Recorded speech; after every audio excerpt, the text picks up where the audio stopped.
The slipstream route collapsed like a dying star. Captain Dylan Hunt gripped his command chair as the Andromeda Ascendant bucked through quantum turbulence that shouldn't exist. The main viewscreen showed Slipstream's familiar blue-white tunnel fragmenting into geometric impossibilities, angles that hurt to perceive, colors that had no name. 300 years frozen in time hadn't prepared him for this. Slipstream integrity failing. Bika Valentine's hands flew across her pilot console, blonde hair whipping as the ship lurched.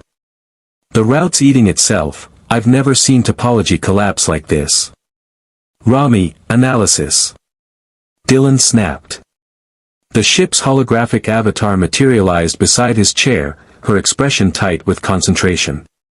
Captain, we're experiencing a quantum cascade failure intersecting with a massive subspace distortion. The Magog world ship's weapons must have destabilized. Translation, we're screwed. Seamus Harper's voice cracked over internal comms from engineering. Boss, Slipstream's tearing apart. I'm reading dimensional barrier degradation. This isn't just a bad route, we're punching through reality. Tyr Anasazi stood unmoved at tactical, genetically enhanced Nietzschean reflexes keeping him steady. Then we fight our way through. The Andromeda has survived worse. Not like this. Rami's avatar flickered. Captain, I'm detecting a wormhole signature intersecting our position. Not Slipstream, something else. Artificial. Massive energy expenditure creating a stable tunnel through. The universe screamed. Andromeda Ascendant, pride of the system's Commonwealth High Guard, 1,301 meters of glorious heritage-class warship, was torn from her reality and hurled into another. The transition lasted a subjective eternity and an objective microsecond. Dylan's consciousness fragmented across probability waves, seeing infinite possible universes.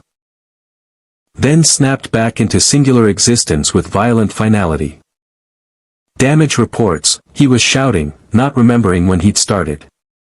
Hull integrity at 94%, Rami reported, her avatar solidifying. Slipstream drive offline. Regenerative armor compensating for dimensional shear stress.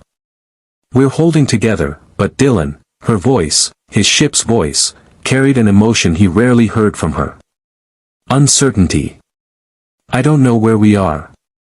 The view screen cleared, showing normal space. A yellow star burned in the distance. Orbital mechanics suggested they'd emerged in a solar system's outer reaches. Standard enough. Except nothing about their NAV computer's readings was standard. All Commonwealth beacons offline, Bika reported quietly. Slipstream routes aren't just collapsed, they don't exist. The quantum topology is completely different. It's like the universe rebuilt itself with different rules. We're not in Kansas anymore, Harper muttered over comms. Or the Commonwealth. Or anywhere in our reality. Boss, I'm reading 0, and I mean 0, familiar stellar cartography. Different constellations, different galactic structure. We're not just lost. We're somewhere else. Rev Bame's massive Magog frame appeared on the bridge, his reformed predator features contemplative. Perhaps the divine guided us from the world ship's pursuit to where we are needed. Or perhaps we're simply stranded in an unknown galaxy with no way home, Tyr countered. Assess tactical situation. Pretty philosophy helps nothing. Dylan stood, high guard training overriding the existential vertigo. 300 years ago, he'd been frozen in time near a black hole. He'd awakened to find his Commonwealth fallen, his civilization destroyed, his wife dead. He'd survived that. He could survive this. Rami, full sensor sweep.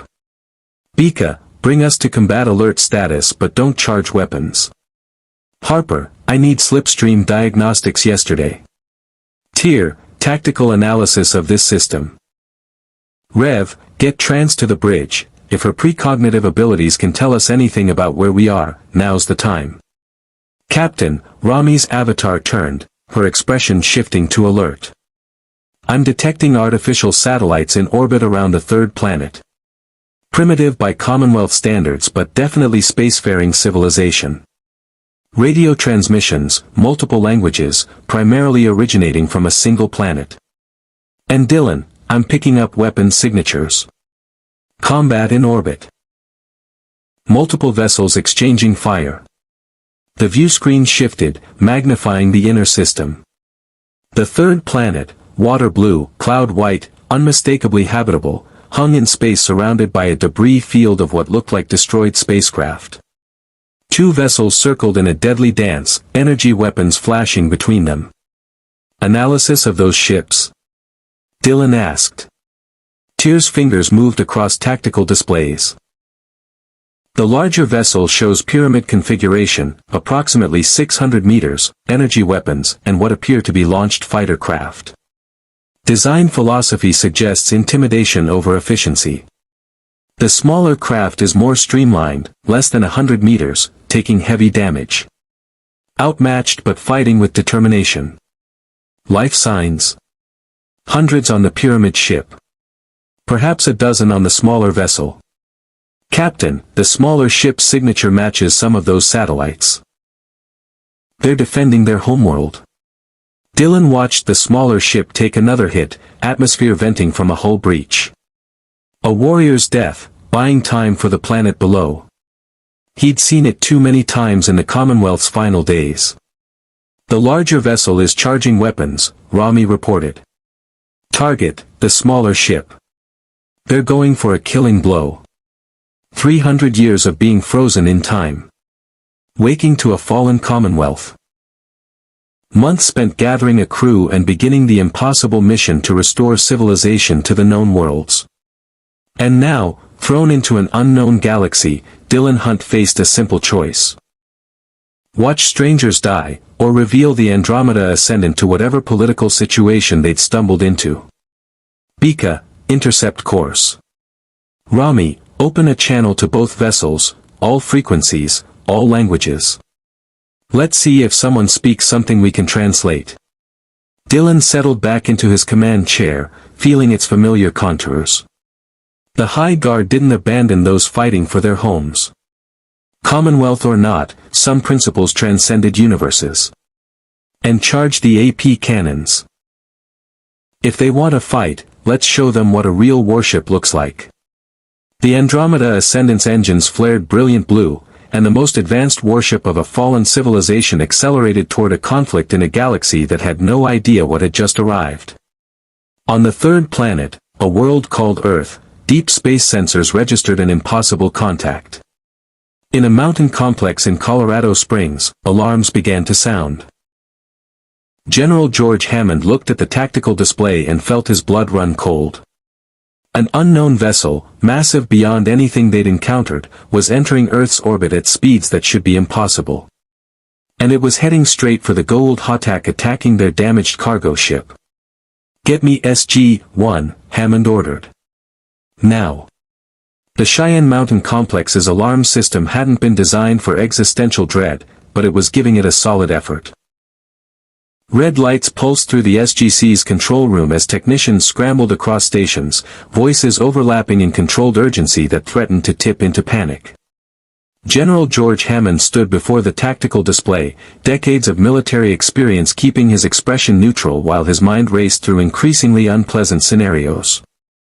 The readout showed what every sensor confirmed and what his instincts screamed was impossible. A vessel over a kilometer long had appeared in Earth's orbit with no warning, no gate activation, no hyperspace window. Just suddenly there, like the universe had decided to skip the boring parts. Sir, the unknown vessel is on intercept course with the Hatak, Lieutenant Simmons reported from her station. Speed is, Jesus, they're pulling acceleration that should flatten any crew into paste. No deceleration burn. They're just stopping. Ma'am, that's not the scary part, Sergeant Davis added, his young face pale. I'm reading energy signatures that make the Hatak look like a flashlight next to a fusion reactor. If that thing's hostile, then we're having a very bad day, Hammond finished. His hand moved to the red phone connecting directly to the president. Get me Washington. And someone tell me what happened to our cargo ship.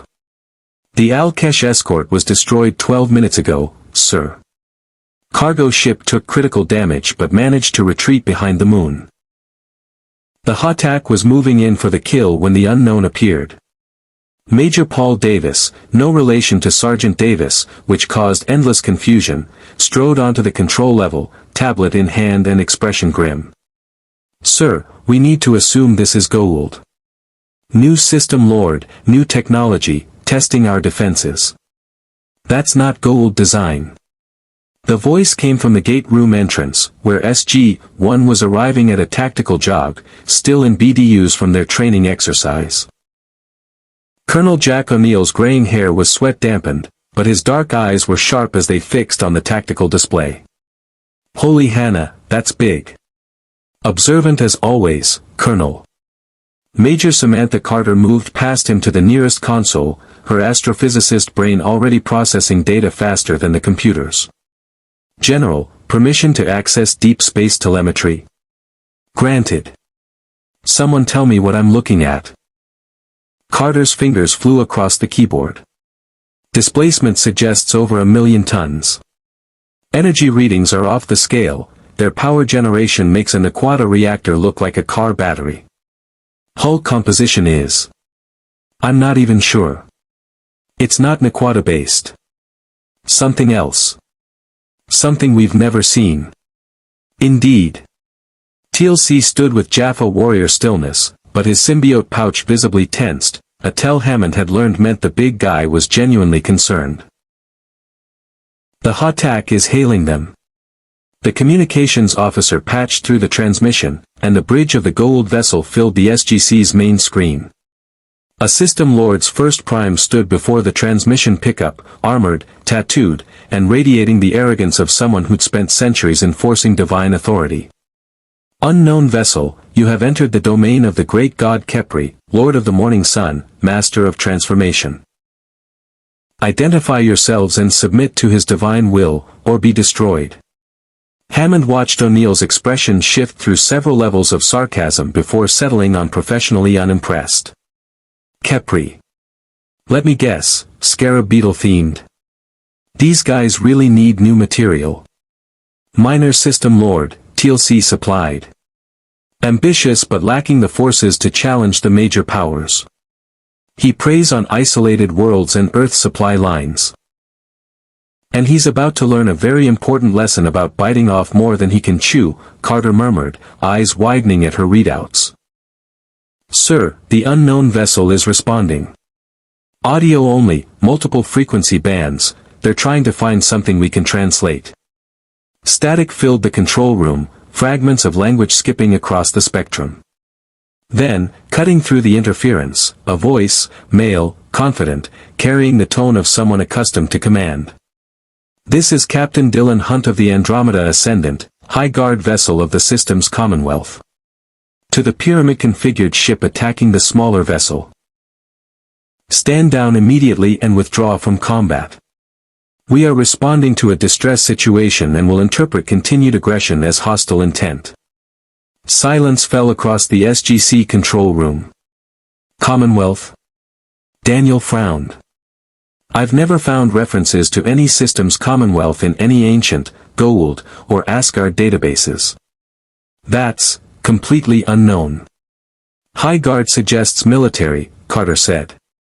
But the technology, sir, they're not broadcasting on subspace frequencies. It's something else. Their communication method doesn't match any known. The Hatak's first prime cut her off with a laugh that echoed with Goa'uld vocal distortion. You dare address a god with commands, human. The false god Khepri has spoken through me. You will. I'm addressing a bully in a big ship who's about to have a bad day, Hunt's voice interrupted, losing its diplomatic polish. Last chance. Withdraw now, or I will interpret your presence as a clear and present danger to that planet and respond accordingly. On the tactical display, the Hatak rotated, bringing its main weapons to bear on the Andromeda Ascendant. Oh, this is gonna be good, O'Neill muttered. The Hatak fired, plasma charges that could vaporize a city block streaking across space toward the unknown vessel. And stopped. Carter's screen erupted with data. Energy shield just activated. No, not Nequata-based.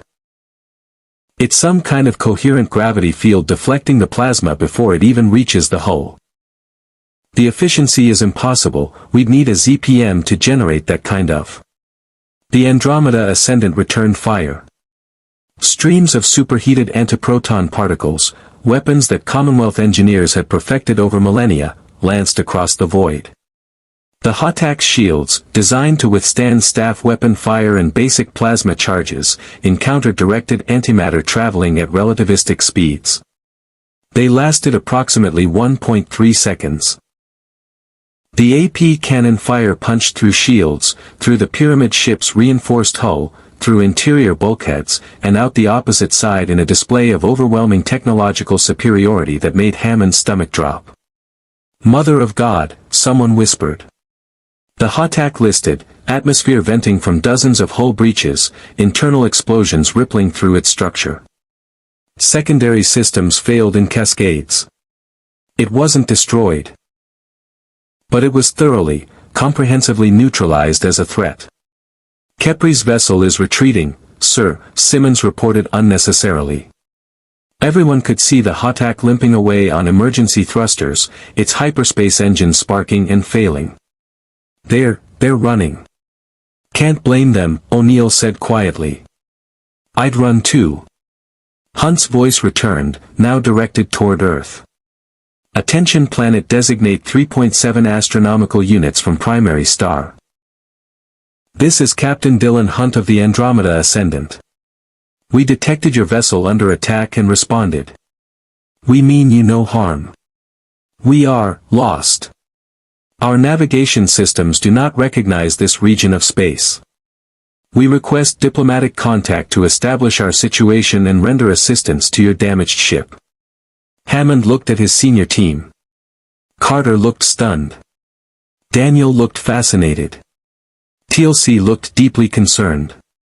O'Neill looked like a man calculating very long odds.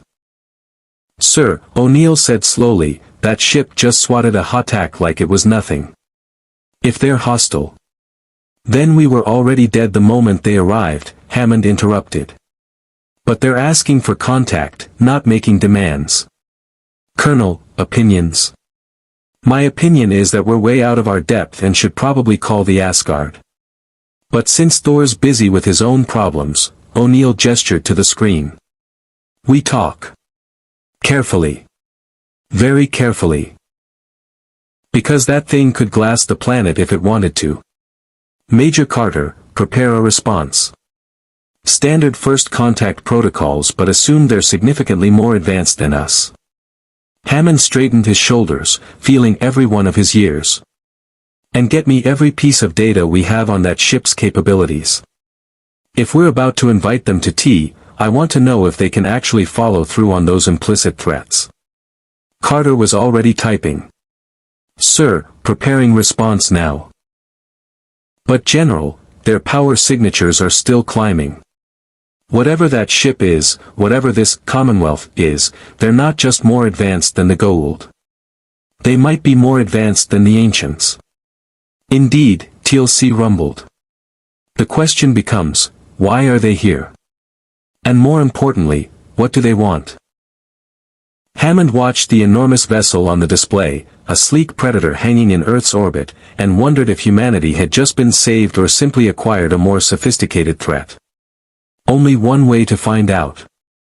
"Open a channel," he ordered. "Let's see what this Captain Hunt has to say for himself." The Andromeda Ascendant's conference room had been designed to impress: polished surfaces, holographic displays, the subtle hum of a ship that represented the pinnacle of Commonwealth engineering. Dylan Hunt stood at the head of the table, watching his crew arrange themselves with the practiced efficiency of people who'd learned to work together despite vastly different backgrounds. Bika leaned against the wall, arms crossed, her salvager's instincts on high alert. Tyr stood at tactical posture near the door, genetically enhanced reflexes ready for threats. Rev Bame's massive frame occupied a reinforced chair, his reformed Magog features arranged in contemplative calm.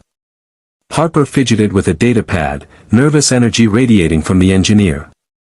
And Rami, both her avatar hologram and her physical android body, monitored the ship's systems with the multitasking capability only an AI could manage.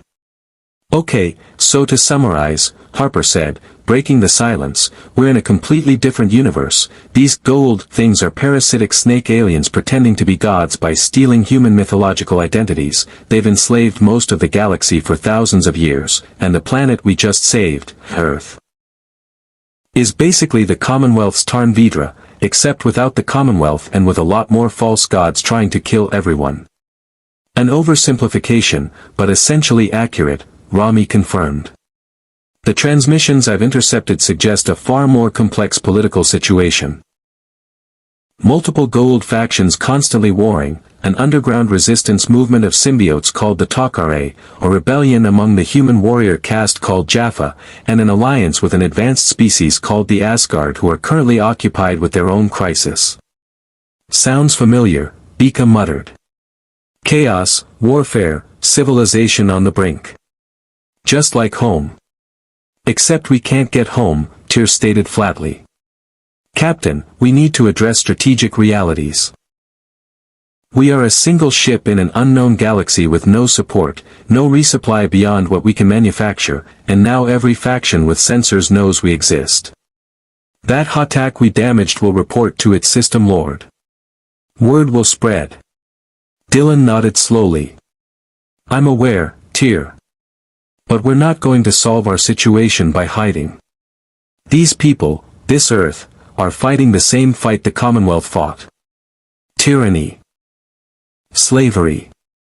False gods claiming dominion over free people. The Commonwealth lost that fight, Tyr reminded him. It fell. We are its remnants. Which is exactly why we know what's at stake. Dylan met his weapons officer's amber eyes. We restore the Commonwealth by living its values, not abandoning them the moment things get complicated. Captain, Rami's avatar stepped forward. Earth is responding to our diplomatic request.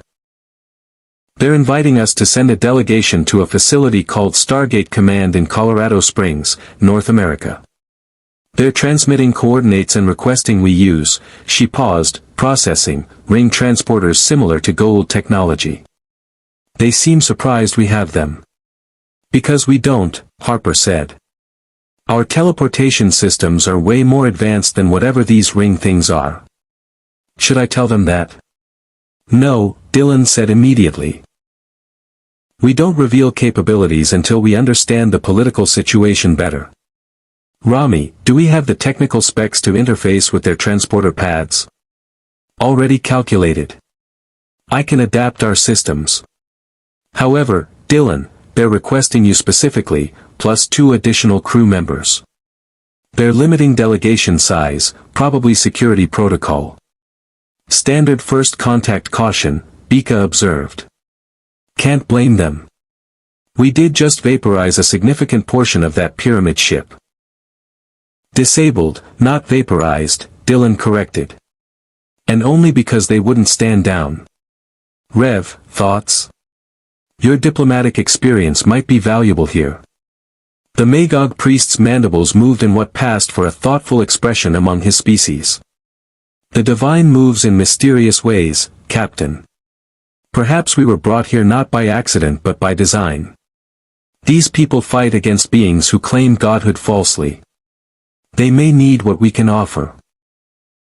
Hope, technology, proof that tyranny can be resisted. Or they may see us as a threat to be neutralized, Tyr countered. We should send an expendable delegation. Not the captain.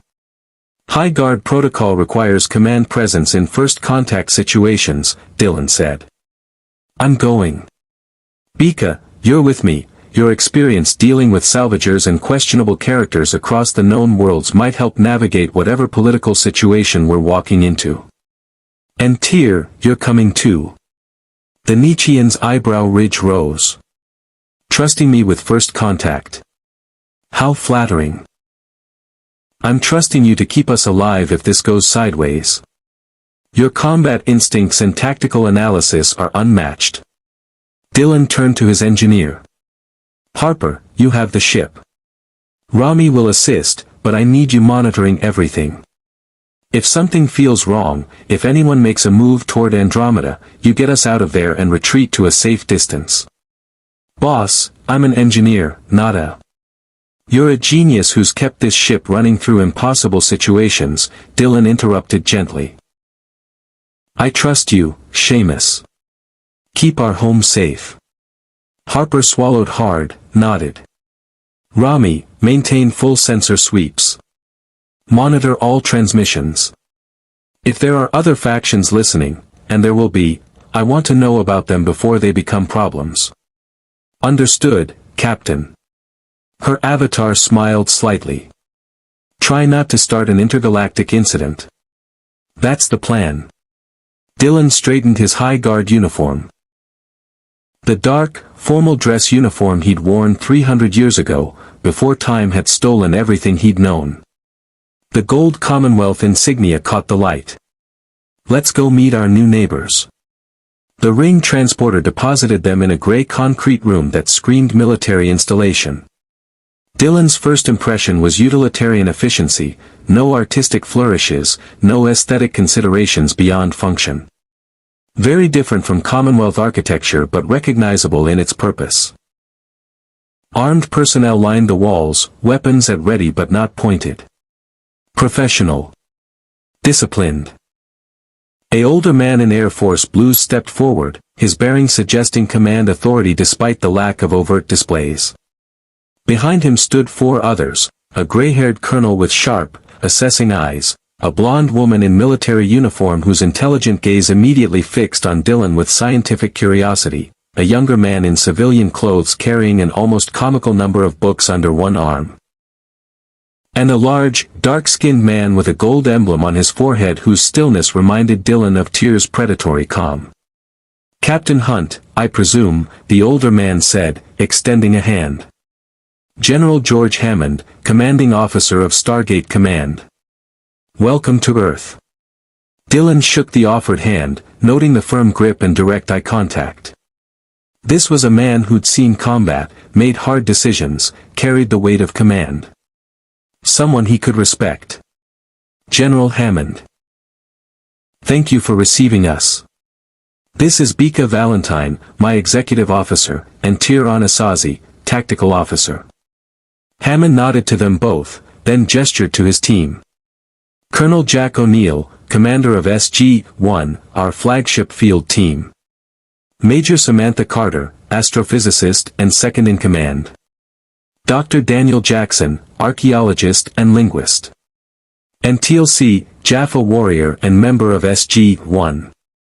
Jaffa? Tyr's attention fixed on TLC immediately. The warrior caste serving the Goa'uld. Yet you stand with these humans. I was first primed to the false god Apophis, TLC said, his deep voice carrying weight. I have since learned the Goa'uld are not gods. I fight now for the freedom of all Jaffa and the defeat of those who would claim divinity through force. Tyr's expression shifted minutely, respect, Dylan recognized. Warrior acknowledging warrior. That's a conversation I'd like to hear more about, Dylan said. General, we have a lot of questions. Where we are, how we got here, what the strategic situation. And we have questions for you, O'Neill interrupted, not rudely but firmly. Starting with. What the hell kind of ship is that, and where did you really come from? Because that light show you pulled on Kepri's Hatak was impressive, and by impressive, I mean terrifying. Jack, Hammond said warningly. What? I'm just saying what everyone's thinking. That's a big ship with big guns and we know exactly nothing about it except it showed up out of nowhere and can apparently swat Goa'uld vessels like flies. Forgive me for being curious about whether we just got new friends or really well-armed new problems. Bika laughed, a short, sharp bark of humor. I like him. He's paranoid. Paranoid is smart in a galaxy full of people trying to kill you. Indeed, TLC agreed, the corner of his mouth twitching slightly. Dylan felt the tension in the room, not hostile, but cautious. Everyone assessing everyone else. He'd been in enough first contact situations to recognize the dynamic. Time for honesty, at least partial honesty. We're from the system's Commonwealth, he began. Or we were. 300 years ago, I was a High Guard officer serving aboard the Andromeda Ascendant when we were caught in a battle near a black hole. Time dilation froze me and the ship while the Commonwealth fell around us. I woke up months ago to find everything I knew destroyed, everyone I loved dead, and my civilization collapsed into chaos. He saw understanding flicker across Daniel's face, something that looked like empathy. We've been working to restore the Commonwealth, Dylan continued. Gathering allies, fighting tyranny, trying to rebuild what was lost. Then we pursued a threat through Slipstream, our faster-than-light travel method, and something went catastrophically wrong. The Slipstream route collapsed and intersected with what Rami, our ship's AI, detected as an artificial wormhole. We were pulled through a dimensional barrier into your reality. Our navigation systems don't recognize anything. The quantum topology of your universe is fundamentally different from ours. We're not just lost, General. We're stranded in a completely different reality. Silence. Carter spoke first, her voice tight with contained excitement. You're saying you're from a parallel universe? That's actually possible with wormhole. Captain Hunt, you're telling me you have no way home? Not without re-establishing slipstream routes, which requires quantum navigation data we don't have and can't acquire in this universe. We're here, General. For better or worse. And you just happened to arrive when Earth was under attack, O'Neill said skeptically. That's convenient. That's concerning, Dylan corrected. Because if your enemies are as widespread as your transmissions suggest, then we've just painted a target on ourselves by helping you. Every Goa'uld faction will want to know what we are and how to either control us or destroy us. Tyr spoke up, his tone analytical. Captain Hunt follows High Guard protocols because that's what he believes in. Personally, I think interfering was tactically questionable. But since we did, we might as well see it through. Tell us about these Goa'uld. Everything. Their fleet strength, command structure, technological capabilities, political divisions. If we're going to survive in this galaxy, we need intelligence. Hammond exchanged glances with O'Neill, some silent communication passing between them. Then the general nodded slowly. Then I suggest we adjourn to the briefing room. This conversation is going to take a while. He paused. And Captain, welcome to the war against the Goa'uld. Something tells me things just got a lot more complicated for everyone involved. The SGC briefing room had all the charm of a bunker, which made sense given it was literally in a bunker. Dylan sat across from Hammond, flanked by Bika and Tyr, while SG-1 arranged themselves on the opposite side of the table. The power dynamic was carefully balanced, neither side dominating, both maintaining professional distance. Daniel Jackson was setting up a laptop connected to a projector, his movements carrying the distracted energy of someone more comfortable with ancient texts than military briefings. Okay, so, this is going to sound insane, but bear with me. About 10,000 years ago, an alien species discovered Earth. For the next hour, Dylan listened as SG-1 laid out the reality of the Stargate universe with the matter-of-fact tone of people who'd lived through impossibilities so often they'd become routine. The Goa'uld's parasitic nature. The enslavement of billions across thousands of worlds seeded with transplanted humans. The Stargate network itself, ancient transportation technology allowing instantaneous travel between planets. The System Lord's constant warfare. The Tok'ra resistance. The Jaffa's biological dependency on symbiotes. The Asgard's alliance and their replicator crisis.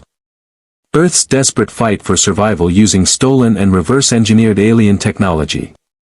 It was the Commonwealth's fall writ large across an entire galaxy, except spread over millennia instead of years, and with parasitic false gods instead of Magog worldships and Nietzschean pride. So let me get this straight, Bika said when Daniel finally paused for breath.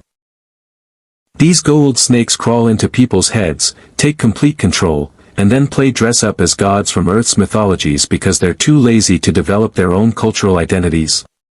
That's, actually a surprisingly accurate summary, Daniel admitted.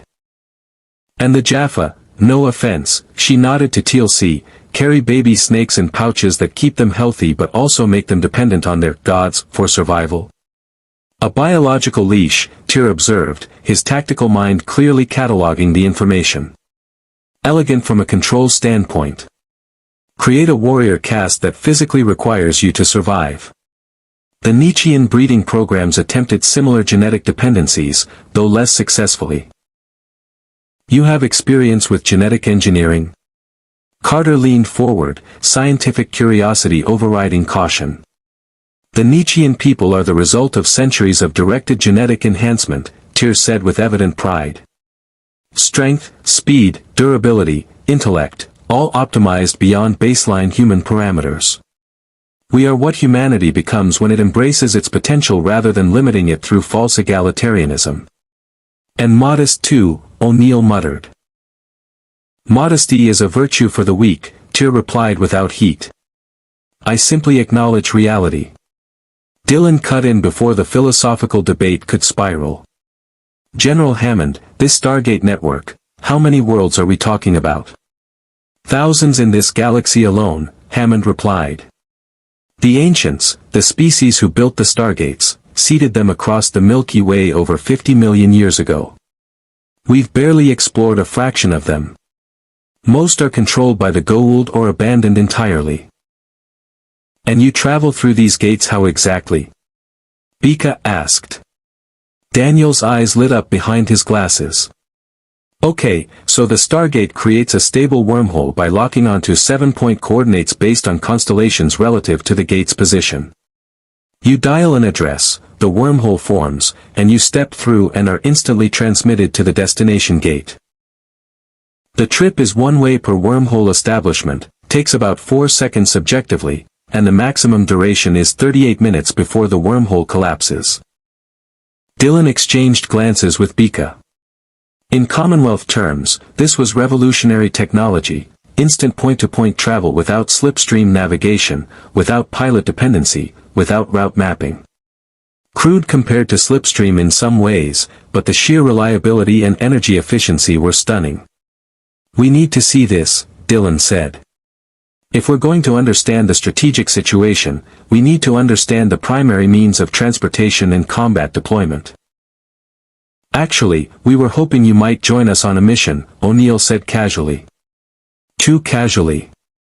There's a planet we've been working with, Edora, nice folks, pre-industrial but friendly, that's been having some trouble with Goa'uld scouts. Nothing major, but we're overdue for a check-in. Figured it might be a good way to show you how this whole Stargate thing works in practice. Dylan recognized the gambit immediately. O'Neill wanted to see how they operated in the field, assess their capabilities beyond ship-to-ship combat, evaluate whether they were trustworthy allies or potential threats. Smart. Dylan would do the same in his position. A field evaluation, Tyr stated bluntly. You want to observe how we function before committing to any alliance.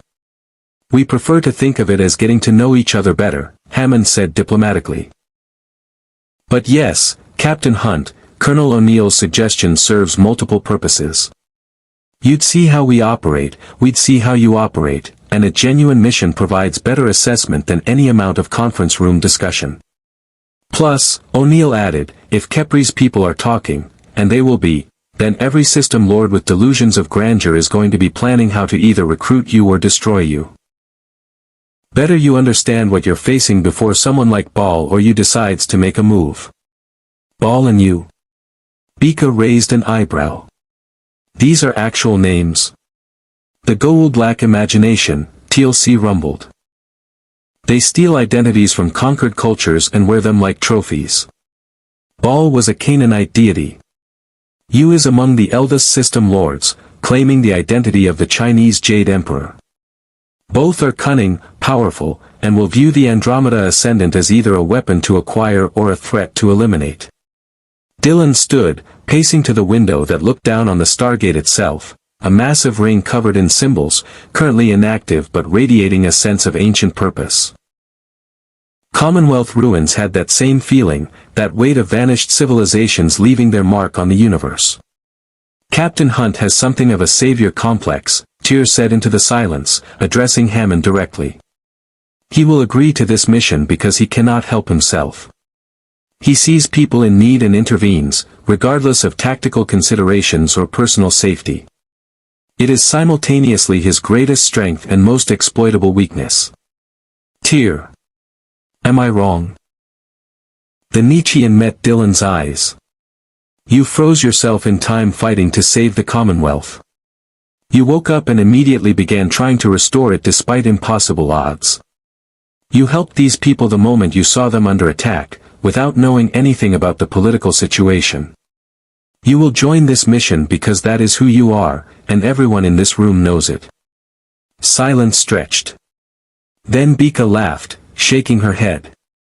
He's not wrong, boss. You do have a hero thing going on.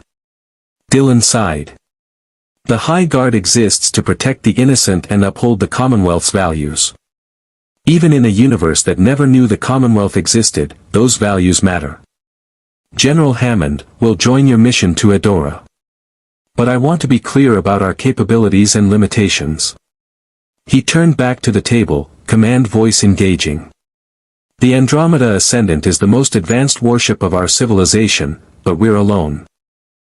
No fleet support, no Commonwealth reinforcements, finite ammunition reserves despite manufacturing capability.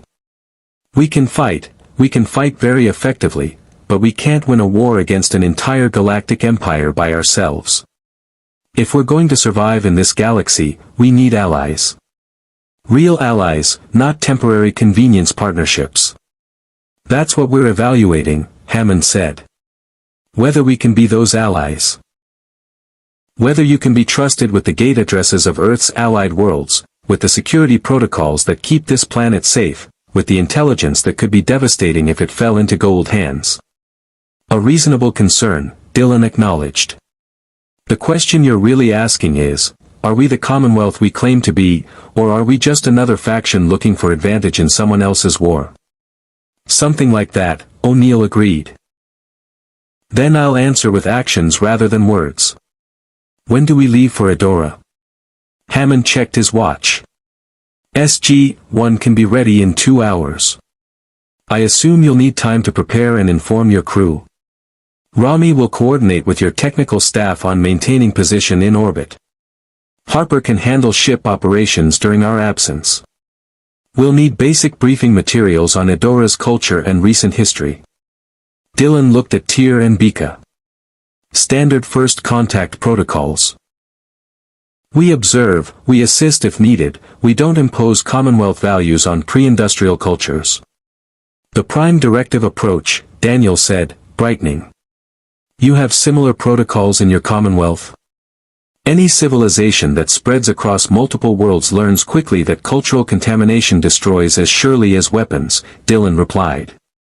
The Commonwealth believed in trade, cooperation, mutual respect, not conquest or forced assimilation. Though, he added dryly, we learned those lessons through some spectacular failures first. Join the club, O'Neill muttered. We've made plenty of our own mistakes. Turns out, don't accidentally cause civilizational collapse is trickier than it sounds. Carter cleared her throat. Captain Hunt, before we go, I have about 10,000 questions about your ship's technology. That energy shield configuration, the propulsion system that doesn't match any hyperdrive signature we've seen, the weapons that punched through a Hotak's shields like they weren't there. Major, Hammond interrupted gently. Sir, this is potentially the most significant technological contact since the ancients. If we could establish cooperation, exchange information. One step at a time, Carter, O'Neill said. Let's make sure they're not secretly evil first, then you can geek out over their engine specs. We're not evil, Bika said flatly. But we're not naive either. Technology exchange requires trust on both sides, and trust takes time. Let's see how this mission goes before anyone starts sharing schematics. A wise approach, TLC observed. Many alliances have been destroyed by premature knowledge transfer. The Tok'ra learned this when Goa'uld infiltrators stole their tunnel crystal technology. Dylan made a mental note, there were trust issues here beyond just the Andromeda's arrival. This wasn't a unified front but a coalition of wary partners who'd been burned before. The Commonwealth had dealt with similar situations after the Magog invasion began fracturing the member worlds. We'll be careful, he promised. General, 2 hours. We'll meet your team at the Stargate. Hammond stood, offering his hand again. Then welcome to Earth's war, Captain. I hope we're making the right choice trusting you. Dylan shook it firmly. So do I, General. So do I. As they materialized back aboard the Andromeda via the ring transporter, Harper was waiting in the transport bay, bouncing on his heels with barely contained energy. So. Are they cool? Are we allies? Did you see the Stargate? Is it really ancient technology? Do they know how it works? Can I examine one? Did they? Harper, Rami's avatar interrupted smoothly, breathe. The engineer sucked in air. Right. Breathing. Good idea. But seriously, boss, what's the situation? Dylan headed for the bridge, his crew falling into step. The situation is we're stranded in a galaxy ruled by parasitic false gods, Earth is fighting for survival using technology they barely understand, and we've just agreed to go on a mission through their ancient wormhole network to prove we're not threats. So, Tuesday, Bika deadpanned. Pretty much. Dylan settled into his command chair, the familiar weight of leadership pressing down. Rami, maintain orbital position and full sensor sweeps. Harper, I need you monitoring everything while we're gone. Any sign of Goa'uld ships, any unusual energy signatures, anything that looks like a threat, you retreat to a safe distance and wait for us to return. Boss, I can handle the ship. But are you sure about this? Going through some ancient alien wormhole to an unknown planet with people we just met? No, Dylan admitted. But it's what the High Guard does. We evaluate situations, we build alliances, we take calculated risks. And right now, Earth needs allies as much as we do. The captain is correct, TLC had said Earth fights for freedom against false gods. That's a cause worth supporting. Rev Bame's voice rumbled through internal comms from wherever he'd been meditating. And perhaps the divine brought us here for exactly this purpose, Dylan. To be the Commonwealth's values manifest in a universe that desperately needs them. Or perhaps we're about to walk into a trap, Tyr countered. But since we're going anyway, I'll pack extra ammunition. Dylan smiled despite himself. His crew, Salvager, Nietzschean, Magog priest, genius engineer, sentient warship, was exactly what the Commonwealth had become. Not perfect, not unified in philosophy, but committed to something larger than themselves. 2 hours, he announced. Then we see what this Stargate can do. On the view screen, Earth rotated serenely, unaware that the balance of power in its desperate war had just shifted in ways no one could predict. The Stargate activation was unlike anything Dylan had experienced in 300 years of High Guard service, and he'd seen a lot of impressive technology in those years. The chevrons locked one by one with heavy, mechanical precision, each engagement accompanied by a deep resonance that vibrated through the concrete floor of the gate room. Ancient symbols lit up in sequence as the dialing computer interfaced with technology that predated human civilization by millions of years. Then the seventh chevron locked, and the event horizon exploded outward in a shimmering wave of energy, the "kawoosh" that O'Neill had described with evident satisfaction. Before settling into a rippling vertical pool of liquid-like energy contained within the ring. Okay, that's impressive, Harper's voice crackled through Dylan's radio earpiece. Boss, I'm reading energy signatures that make our slipstream portal look like a birthday candle. How are the ancients generating a stable Einstein-Rosen bridge with that level of efficiency? Questions for later, Harper, Dylan replied quietly, adjusting the P-90 that Carter had provided for the mission. The compact weapon felt strange compared to Commonwealth Force lances, but he appreciated its practical efficiency. Keep monitoring. We'll report in when we arrive. Beside him, Bika checked her own P-90 with the practiced ease of someone who'd handled weapons across 100 different worlds. Tyr carried his Gauss rifle, he'd refused the Earth weapon entirely, and radiated his usual predatory readiness. SG-1 stood in full tactical gear, looking relaxed in a way that suggested countless previous missions through the gate. Standard procedure, O'Neill explained, gesturing toward the shimmering event horizon. You walk through, there's a weird cold sensation and maybe some disorientation, for seconds later you're on another planet. Try not to throw up on your first trip, it's embarrassing and Carter never lets anyone forget it. That was once, sir, and I had the flu. Sure you did, Carter. Sure you did. TLC raised an eyebrow at Dylan. The gate travel is disorienting initially, but you will adjust. I recommend focusing on a fixed point immediately upon arrival to counter vertigo. Appreciated.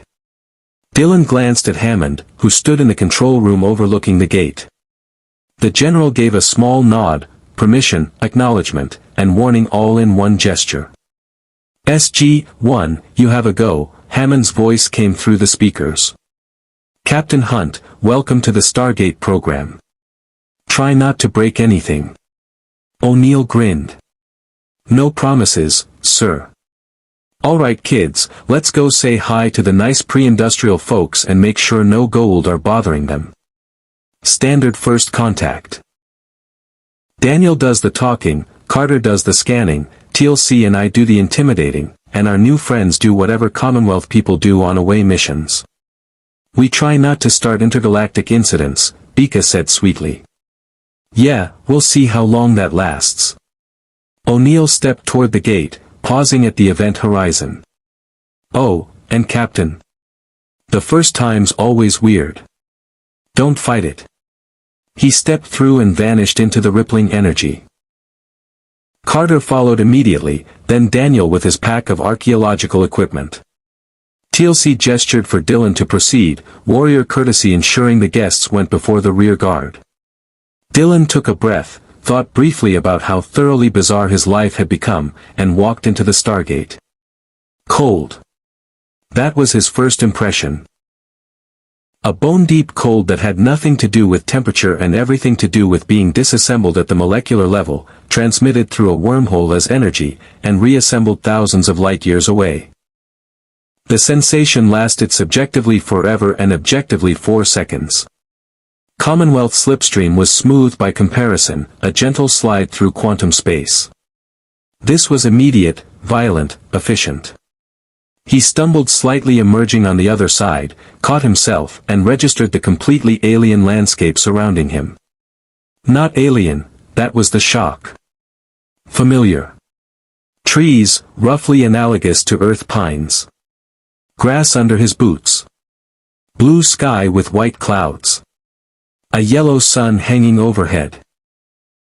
The Stargate behind him, identical to Earth's, standing in a clearing surrounded by forest. This could be a dozen worlds in Commonwealth space, could be Tarn Vidra before the fall, could be any of 100 colonies Dylan had visited in his previous life. Easy, Captain, Carter's voice steadied him. First gate travel always hits hard. Your inner ear is still catching up to the fact that you're on a completely different planet. Dylan focused, high guard training overriding the disorientation. Bika emerged behind him, swaying slightly but remaining upright. Tyr stepped through last, Gauss rifle immediately sweeping the perimeter, enhanced reflexes already processing tactical data. Readings? O'Neill asked Carter. Atmosphere is compatible, no immediate environmental hazards. I'm picking up a settlement about 2 clicks northeast, consistent with Edoran village we visited before. She glanced at her handheld scanner. No Naquada signatures, no energy weapons, no sign of Goa'uld presence. Yet, O'Neill added. That's always the fun word. Yet. The village is this way, Daniel said, already orienting toward a dirt path visible through the trees. The Adorans are good people, agrarian culture, mythology based on sky worship, very welcoming once you establish peaceful intent.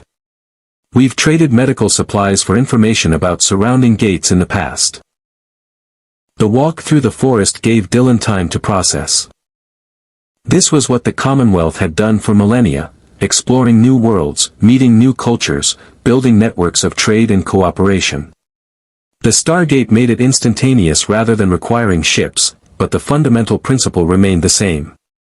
Except the Commonwealth was gone, and he was doing this in a universe that had never heard of it. "You're thinking loud," Bika murmured beside him.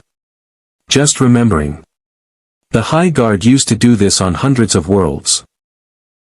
Diplomatic contact, cultural exchange, peaceful exploration. Before the Magog came. Before everything fell apart. Yeah, well, now we're doing it with new friends in a new galaxy against different threats. Same mission, different battlefield." She checked her P-90's safety. "Though I gotta say, I prefer salvage runs. Less first contact pressure, more straightforward theft. Your criminal past gives me such confidence in our diplomatic efforts. Hey, I'm reformed. Mostly. Sort of." The village appeared through the trees, simple wooden structures, thatched roofs, people in homespun clothing working fields with pre-industrial tools. Children played near a central well. Smoke rose from cooking fires. It was pastoral, peaceful, and achingly familiar to anyone who'd seen the outer Commonwealth worlds before technology brought them into the fold. An older man noticed their approach, called out in a language Dylan didn't recognize. Daniel immediately stepped forward, hands raised in peaceful greeting, responding in what sounded like the same tongue. The exchange was rapid, gestures friendly, and within moments the village elder was smiling and clasping Daniel's forearm in welcome. "He says they've seen no strangers since our last visit 3 months ago," Daniel translated. "Harvest has been good, no illnesses, no problems. They're happy to see us again." He paused, listening to another rapid exchange. "He's asking about our new friends, that would be you three." Dylan stepped forward, let Daniel introduce them as allies from a distant world helping Earth against the Goa'uld. The elder's expression grew serious at the mention of the false gods, and he launched into what sounded like a worried explanation. Daniel's face tightened. "He says 2 days ago, they saw lights in the sky, metal birds flying overhead. Death gliders, he calls them. The demons' flying machines. They didn't attack, just flew past, but the village has been afraid they'll return." "Goa'uld scouts," TLC rumbled. "Reconnaissance flight. If they were mapping this region, they may return with ground forces." "Why?" Carter wondered. "Adora doesn't have anything strategically valuable. No Naquata, no ancient technology, no military significance. Unless they're not looking for resources," Bika said slowly. "They're looking for you. For Earth's allies." Kepri got his ass kicked by a ship that appeared near Earth. "What's the first thing you do after that?" "Figure out who Earth's friends are," O'Neill finished grimly. "Map out the gate addresses we use regularly, identify targets for retaliation or leverage." "A sound tactical approach," Tyr observed. "Attacking Earth directly would be difficult given your defensive capabilities. But attacking your allied worlds forces you to spread resources defending them or abandon them and appear weak to other potential allies." Dylan felt the familiar weight of command calculations settling over him. This was exactly the kind of situation the Commonwealth had faced during the Magog invasions, asymmetric warfare targeting civilian populations to force military responses. "Daniel, ask him if they've seen anything else. Ground forces, landed ships, anything unusual." More rapid conversation. The elder shook his head, but a younger woman, his daughter, Dylan guessed from the resemblance, spoke up hesitantly. Daniel listened, his expression growing more concerned. "She was gathering herbs in the western forest yesterday evening. She saw lights near the Stargate, heard strange voices. She was too frightened to investigate closely, but she thinks there might be people camped near the gate. Jaffa Patrol, TLC said immediately. Standard Goa'uld procedure, establish presence near the gate to monitor and control traffic. They may be observing who comes and goes, reporting back to their System Lord. O'Neill's hand moved to his radio. Hammond, this is O'Neill. We may have Jaffa presence near the gate. Requesting permission to investigate before extraction. Static, then Hammond's voice. Confirmed, Colonel. Assess threat level but don't engage unless necessary. We don't need an incident with whichever System Lord is running ops in this sector. Copy that, sir. O'Neill looked at Dylan. So, Captain, want to see how we handle first contact with the other kind of alien? The kind that shoots first and asks questions never. Dylan checked his P90, felt the familiar pre-combat clarity settling over him. 300 years ago, he'd fought the Nietzschean uprising near a black hole. Months ago, he'd battled Magog boarding parties on Andromeda's decks. This was just another variation on the same theme, protecting innocence from those who'd claimed dominion through force. The High Guard doesn't abandon people to tyranny, he said simply. Let's go see what we're dealing with. They moved through the forest with tactical precision, O'Neill and TLC taking point with the practiced coordination of years working together, Carter providing sensor readings, Daniel staying central with the non-combatants. Dylan, Bika, and Tyr integrated smoothly, Commonwealth training meshing surprisingly well with SGC protocols. Tyr moved like a predator through the undergrowth, enhanced senses processing environmental data faster than any scanner. For heat signatures ahead, humanoid, elevated body temperature consistent with symbiote presence. Standard patrol formation, overconfident. They expect no resistance. That's Jaffa for you, O'Neill whispered. Centuries of stomping on defenseless villagers makes you lazy. Carter, confirm. Confirmed. For life signs, Naquata traces indicating symbiotes. They're stationary, probably established a camp. She adjusted her scanner. No communication with orbiting vessels detected. This looks like a ground observation team, not an invasion force. We could eliminate them, Tyr suggested clinically. 4 against 8. Advantageous numbers, surprise on our side, superior training. Or we could talk to them, Daniel interjected quickly. Not all Jaffa are mindless fanatics. TLC wasn't. Some can be reasoned with, shown that the Goa'uld aren't gods. Some can, TLC agreed. But these serve a System Lord conducting reconnaissance on Earth's allies. They are unlikely to be receptive to philosophical discussion. Plus, O'Neill added, if we kill them and they don't report in, their boss sends more. With bigger guns. And probably bombers. I'm trying to avoid the accidentally start a war option if possible. Dylan held up a hand for silence, considering options with the tactical assessment training that had been drilled into every High Guard officer. What if we don't kill them and don't let them report? Capture, interrogate, learn which System Lord is interested in Adora and why. Bika grinned. I like it. Non-lethal takedown, get intel, figure out what we're really facing. Plus, it sends a message that Earth's allies aren't defenseless. It also risks escalation if the capture goes wrong, Carter pointed out. Everything risks escalation, Dylan replied. But intelligence wins wars. General Hammond, what's your call? Through the radio, Hammond's voice carried the weight of someone making difficult decisions daily. Captain Hunt makes a good point. If we can capture them without casualties, do it. Learn what you can. But if the situation goes hot, protect yourselves and the Adorans first. Understood, sir. O'Neill looked at Dylan with something approaching respect. All right, Commonwealth, let's see how you handle a Jaffa patrol. Non-lethal if possible, very lethal if necessary. Any fancy technology that might help? Dylan smiled. Tyr, you want to explain Nietzschean hunting tactics? The genetically enhanced warrior's grin was predatory. With pleasure, Captain. With great pleasure.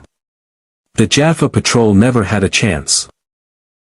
Tyr moved first, a blur of genetically enhanced muscle and bone blades extending from his forearms, Nietzschean biological weapons that made him living arsenal.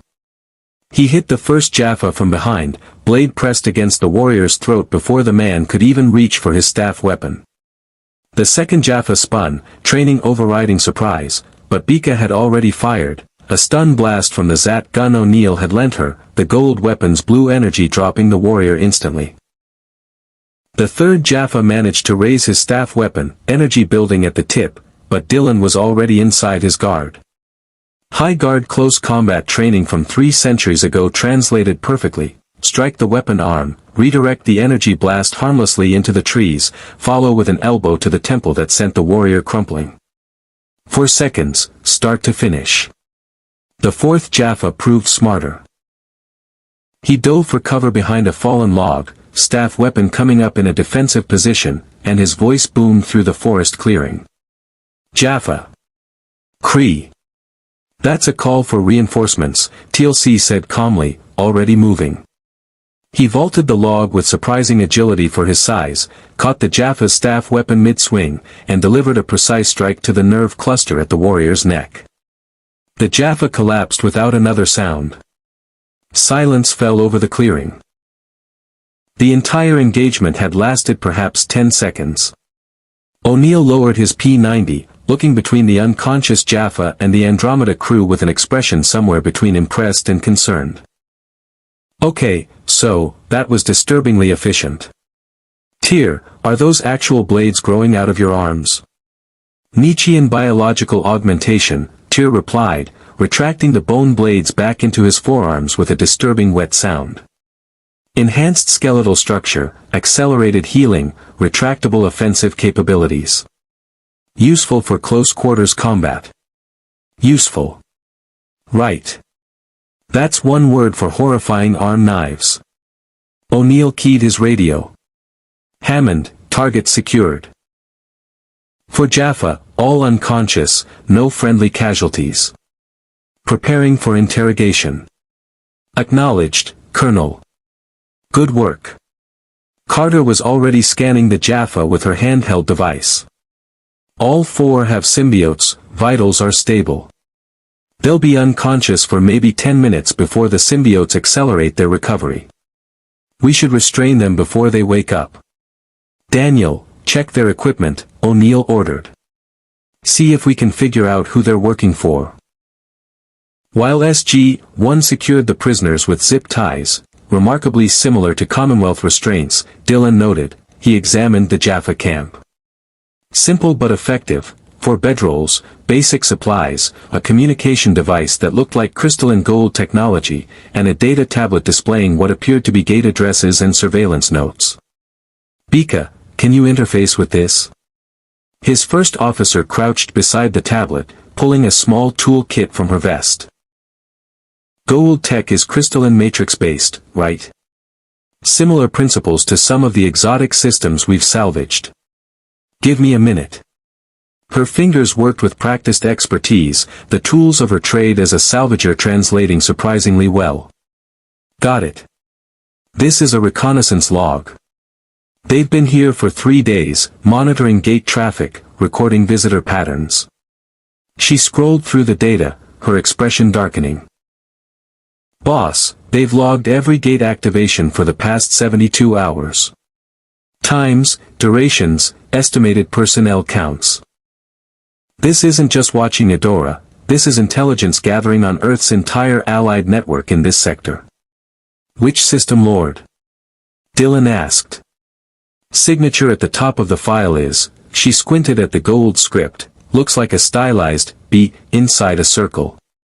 Mean anything to you? She called to SG-1. Daniel looked up from examining a Jaffa's armor, his face going pale behind his glasses. That's Baal's symbol. Oh, this is bad. This is very bad. Baal being? Dylan prompted. One of the most dangerous system lords, TLC supplied. Cunning, patient, and utterly ruthless. Unlike many Goa'uld who rely on brute force and intimidation, Baal plans meticulously. He is also known for cloning technology. There may be multiple versions of him operating simultaneously. Wait, clones? Bika stood up. As in multiple bodies, same personality, all thinking they're the original. An innovation that makes him nearly impossible to permanently eliminate, TLC confirmed. Destroy one, and others continue his plans. The Tok'ra have attempted assassination 17 times. All failed. O'Neill swore quietly. So Khepri gets spanked by a mysterious supership near Earth, and Baal, being the clever bastard he is, decides to investigate Earth's allies and figure out what the hell just showed up in his galaxy. That about sum it up. Sound tactical doctrine, Tyr observed. Know your enemy, assess their capabilities, identify vulnerabilities in their support network. If I were Baal, I would do exactly this. That's not comforting, Tyr. I did not intend comfort. I intended tactical analysis. Dylan studied the data on the tablet, his command training processing the implications. If Baal is mapping Earth's gate network, he's preparing for something larger than reconnaissance. This is pre-invasion intelligence gathering. Or leverage, Carter suggested. He might be identifying targets for hostage situations, resource denial, forcing Earth into negotiations from a position of weakness. One of the Jaffa groaned, symbiote-enhanced healing already bringing him back to consciousness. His eyes opened, focused on TLC standing over him, and widened with recognition, and something that looked like betrayal. Sholvier, the Jaffa spat. Traitor. You dare stand with these Tauri against the gods? I stand with those who fight for freedom, TLC replied calmly. The Goa'uld are not gods. They are parasites who enslave through lies. You know this truth, even if you will not acknowledge it. The god Baal will punish you for this heresy. He will punish all of you. The Jaffa's gaze swept across SG-1, then landed on Dylan and his crew. And you, what manner of warriors are you? Your clothing carries no mark of servitude. You are not Jaffa, not Tauri. What are you? Dylan crouched to the Jaffa's eye level, keeping his voice level and professional. We're people who don't believe anyone has the right to claim godhood over others. You're Baal, he's planning something involving Earth and her allies. What are his orders? The Jaffa's expression shifted to religious zealotry. I will tell you nothing, unbeliever. The god Baal's will is beyond your comprehension. You have already sealed your fate by interfering with his servants. That's usually how this goes, O'Neill muttered. Fanatical loyalty, threats about divine punishment, no useful intel. Daniel, want to try that Goa'uld aren't really God speech? Sometimes it works. Sometimes being the key word, Daniel acknowledged, but he stepped forward anyway, launching into a well-practiced explanation of Goa'uld biology, the parasitic nature of the symbiotes, the stolen technology from the ancients. Dylan had heard similar arguments from Rev Baim about the Magog. Trying to reach those who'd been indoctrinated into serving monstrous causes. The other Jaffa were waking now, and their reactions varied. Two showed the same fanatical loyalty as the first. But the fourth, youngest, Dylan noted, probably only recently implanted with his symbiote, listened to Daniel's words with something that might have been doubt flickering across his features. You lie, one of the older Jaffa insisted. The gods created the Jaffa to serve them. Without the symbiotes they provide, we die. This is the covenant. A covenant you never agreed to, Bika interjected. You were born into slavery and told it was divine purpose. That's not worship, that's hostage-taking with extra steps. The Tok'ra offer treponin, Carter added. A drug that replaces the symbiote's immune function. Jaffa can be free of the biological dependency. TLC uses it. He's living proof you don't need the Goa'uld to survive. Lies. Cholvier lies. But there was desperation in the shout now, the sound of faith cracking under the weight of evidence. The youngest Jaffa spoke quietly. Is it true? There is a way to live without the Primta. There is, Teal'c said. I have lived free for 6 years. I serve no false god. I fight for the freedom of all Jaffa. You could do the same. Dylan watched the conflict play across the young warrior's face, duty versus doubt, indoctrination versus hope. He'd seen similar expressions on Nietzschean rebels who'd broken from their pride's genetic orthodoxy, on Commonwealth citizens who'd questioned the government's policies during the Magog crisis. Then the moment shattered. The oldest Jaffa's hand moved, faster than anyone anticipated, snatching something from his belt, a small crystalline device that began emitting a high-pitched tone. A beacon. Signaling his mothership, Carter said urgently, already moving to disable it, but the Jaffa thumbed a second control and the device shattered, the signal already sent. That was a long-range subspace transmitter. Teal'c's voice was grim. If Baal has ships in this sector, they will arrive within minutes. O'Neill was already on the radio. Hammond, we have a problem. Jaffa just activated a distress beacon. We need immediate extraction. Understood. Dialing the gate now. ETA 2 minutes. We don't have 2 minutes. Carter's scanner was going crazy. Sir, I'm reading hyperspace windows opening in orbit.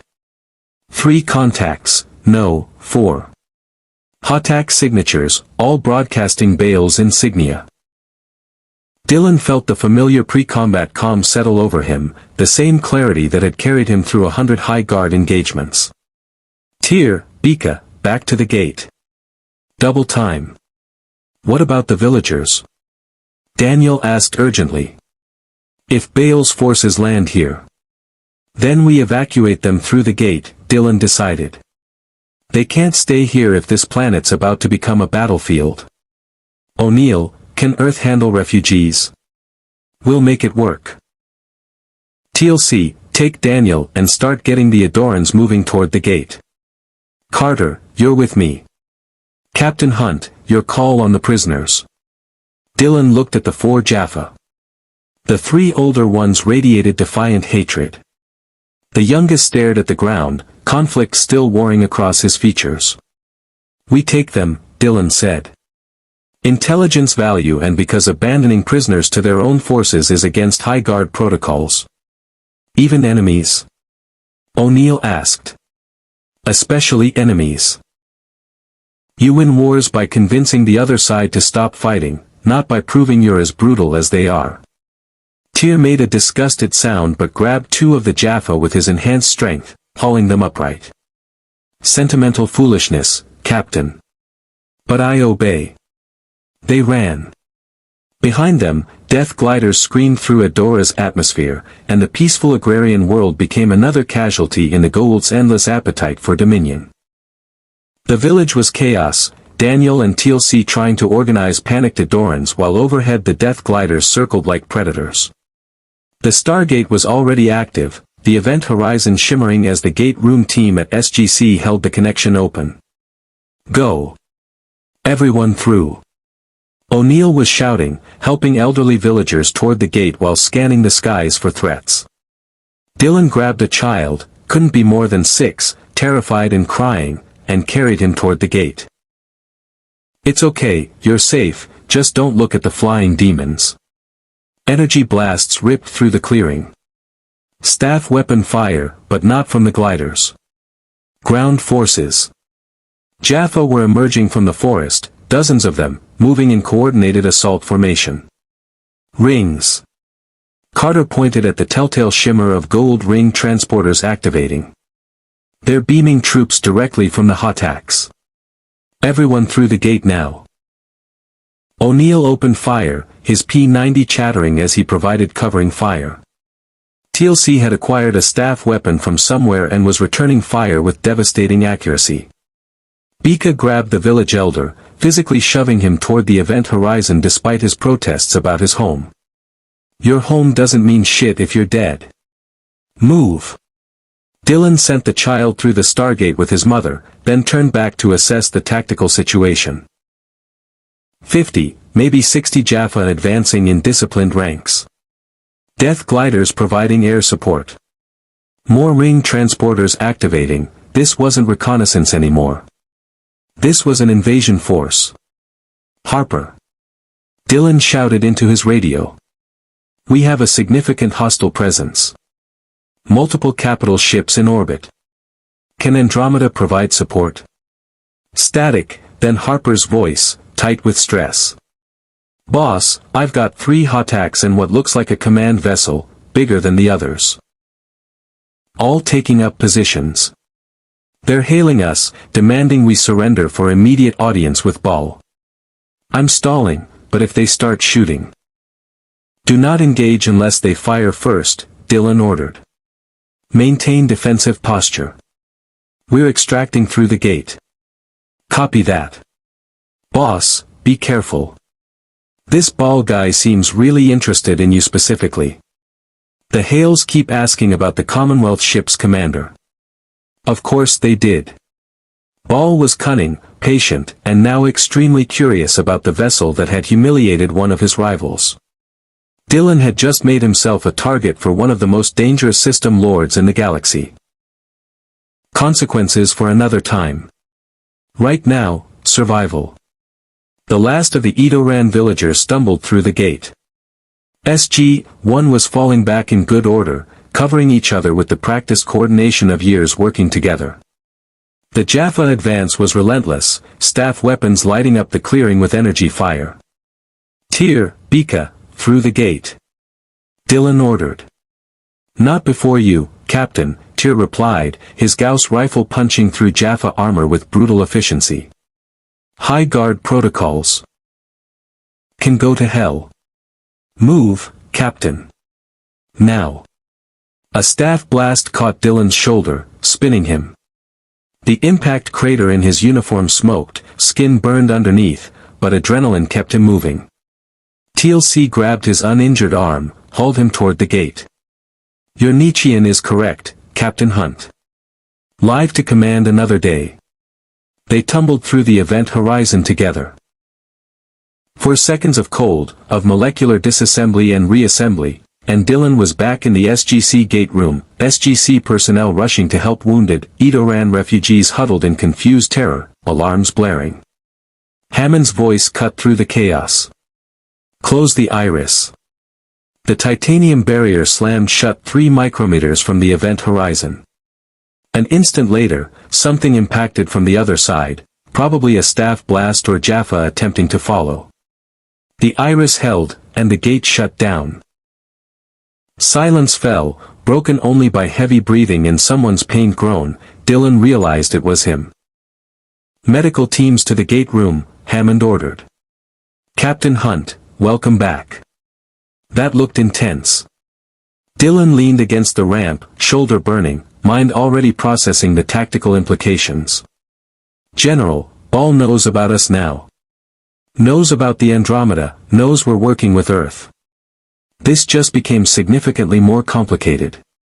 O'Neill limped over, favoring his left leg but grinning despite the blood on his BDUs. Yep. That's pretty much par for the course around here. Welcome to fighting the Goa'uld, Captain. Hope you enjoyed the introductory mission, because it only gets worse from here. Dylan looked at his crew, Bika with a cut across her forehead, Tyr reloading with mechanical precision, both alive, then at SG-1, wounded but victorious in getting the civilians out. Actually, Colonel, Dylan said, accepting a medic's assistance, that felt familiar. Different enemy, different galaxy, but the same mission. Protecting people from those who'd enslaved them.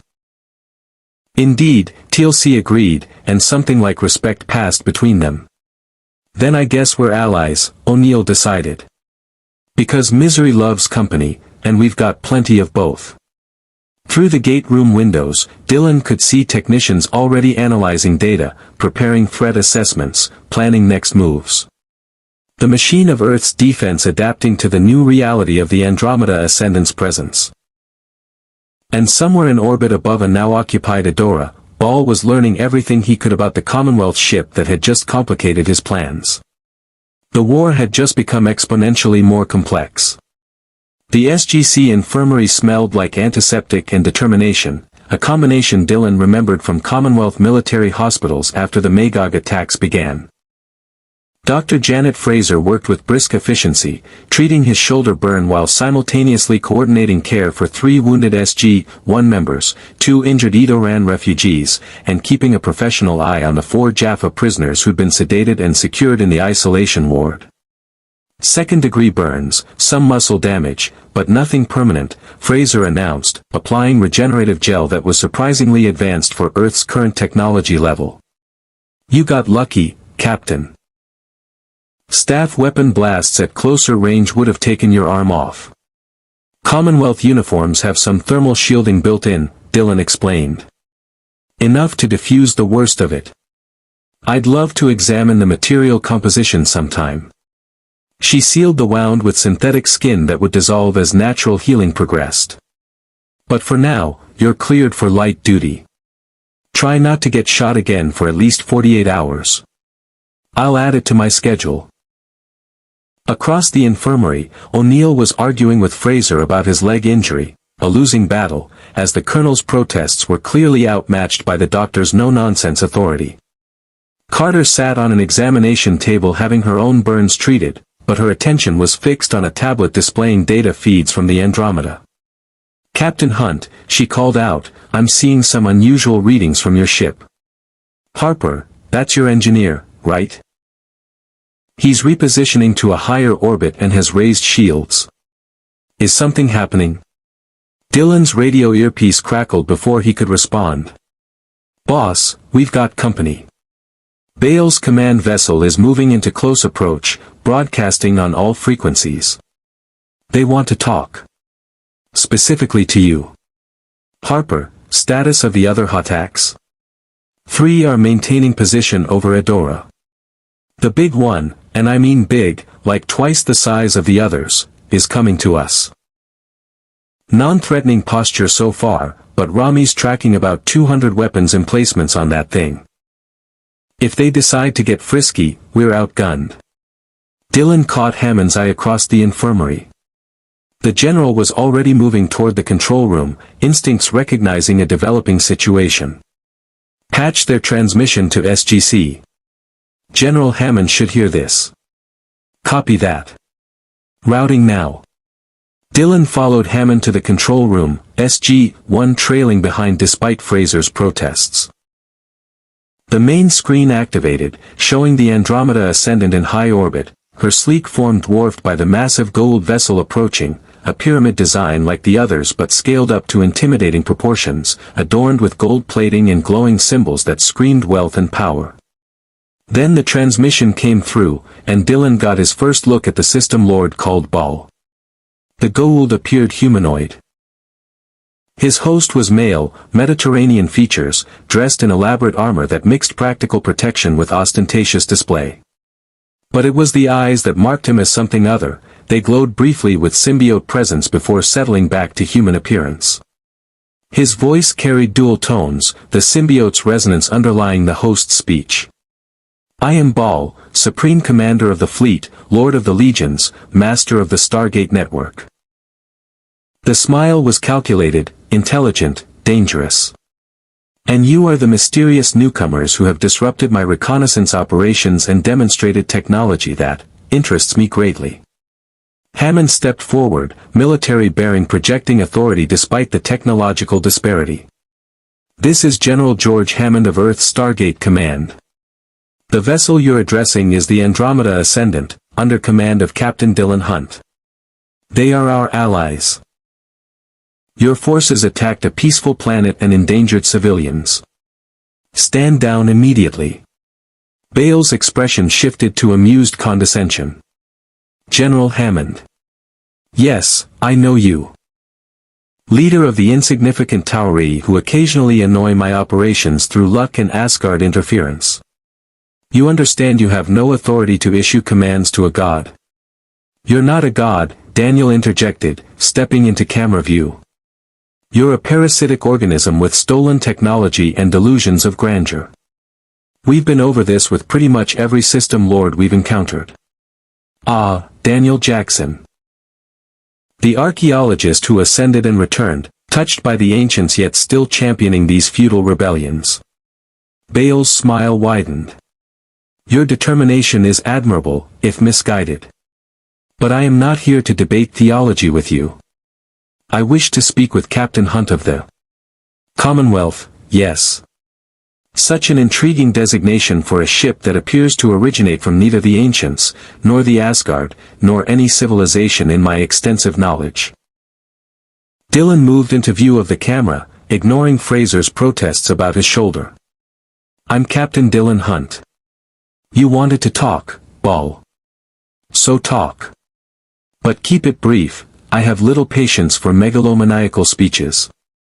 Baal actually laughed, the sound genuinely amused rather than threatening. Direct. I appreciate that. Very well, Captain.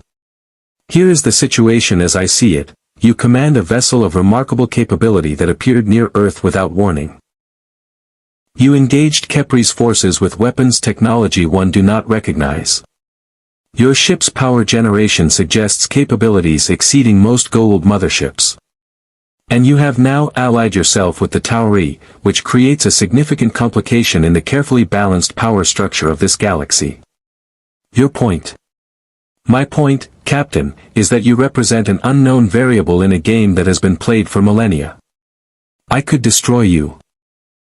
Baal raised a hand as O'Neill started to object, or I could attempt to destroy you.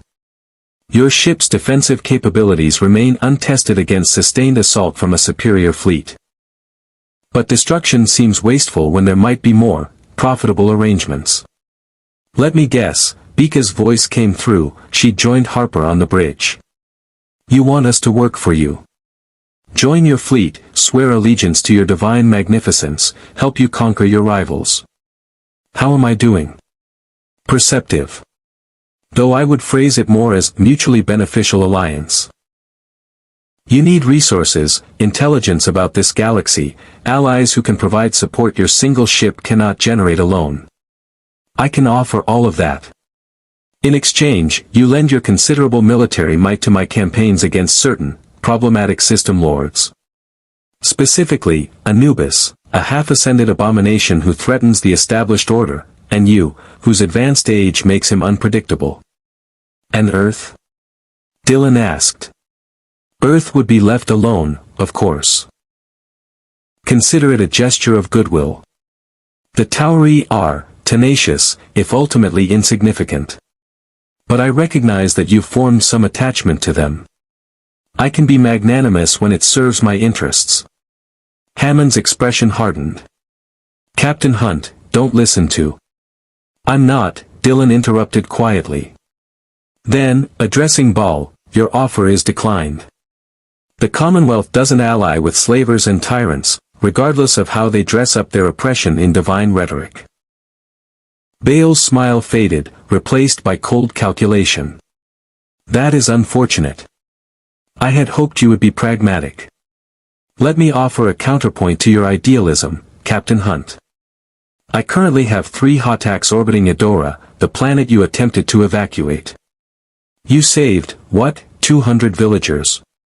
300. There are 7,000 more scattered across that world's settlements. If you refuse my offer, I will have those settlements razed. Every structure burned, every inhabitant taken as host or slave. And I will ensure you know that their suffering is a direct consequence of your moral posturing. You son of a, O'Neill started forward, but TLC's hand on his shoulder stopped him. Dylan felt the familiar weight of impossible choices settling over him. 300 years ago, he'd faced similar calculations near that black hole, sacrifice the ship to save the mission, or save the ship and abandon allies. He'd chosen duty over personal survival and lost 3 centuries for it. Captain, Tyr's voice came through the radio, private channel. This is a tactical negotiation. Baal will destroy those people regardless of your choice. He wants leverage, wants to see if you can be manipulated through compassion. Do not give him that weapon. Captain Hunt, Rami's avatar appeared on a secondary screen, her expression concerned. I've been analyzing Baal's fleet positioning. He's already deployed ground forces to Adora's major population centers. Whether you agree or refuse, he's taken hostages. This is a test. Dylan met Baal's gaze through the screen, seeing the intelligence behind the theatrical divinity. This wasn't a mindless tyrant, this was a strategist, someone who understood that power came in many forms and that psychology often trumped firepower. Here's my counteroffer, Dylan said calmly. You withdraw your forces from Adora immediately. In exchange, I don't share the tactical specifications of your fleet with every one of your rivals. Because while you've been posturing, my ship's AI has been scanning your vessels, analyzing your shield frequencies, mapping your weapon emplacements, and identifying 17 critical vulnerabilities in your command ship's design that we could exploit in combat. Baal's expression didn't change, but something flickered in those symbiote glowing eyes. Calculation. Rami, Dylan continued, display tactical analysis. Public channel. On the screen, data overlaid across the image of Baal's command vessel, shield harmonics, power distribution nodes, structural weak points, engine configuration vulnerabilities. Information that any system lord with access would pay fortunes to acquire. This is just your command ship, Dylan said. We have similar data on your entire fleet. Refuse my counteroffer, and I start broadcasting to your rivals. How long do you think your position lasts when Anubis knows exactly how to cripple your flagship? When you can target your power cores with perfect precision? Silence stretched across the transmission. Then Baal laughed, a genuine sound of surprise and respect. Clever, Captain Hunt. Very clever. You've escalated the stakes while appearing to offer compromise. If I attack you now, you disseminate the information. If I withdraw, I appear weak. But if I maintain the hostages while withdrawing fleet assets, you preserve your reputation, keep Adora under loose control, and can claim strategic repositioning rather than retreat, Dylan finished. Your rivals see you being cautious rather than defeated. You get intelligence about Commonwealth technology. And nobody has to die today. Except the hostages remain hostages, Daniel protested. Those 7,000 people will be alive, Dylan said quietly. Which gives us time to plan a rescue operation instead of watching them die in the next 10 minutes. O'Neill looked at Hammond. I hate to say it, sir, but the captain's right. This buys us time. Baal studied Dylan through the screen, symbiote intelligence assessing, calculating. You think like a Goa'uld, Captain Hunt. That is not a compliment in your culture, I suspect, but it is meant as recognition. Very well. I will withdraw my fleet from immediate threat posture. Adora's population will be inconvenienced but not harmed, provided no rescue attempts are made. And in exchange, you will not disseminate my fleet specifications. For now, Dylan added. This isn't an alliance, Baal. It's a temporary mutual recognition that killing each other today serves neither of our interests. Acceptable. But understand, Captain, I am patient.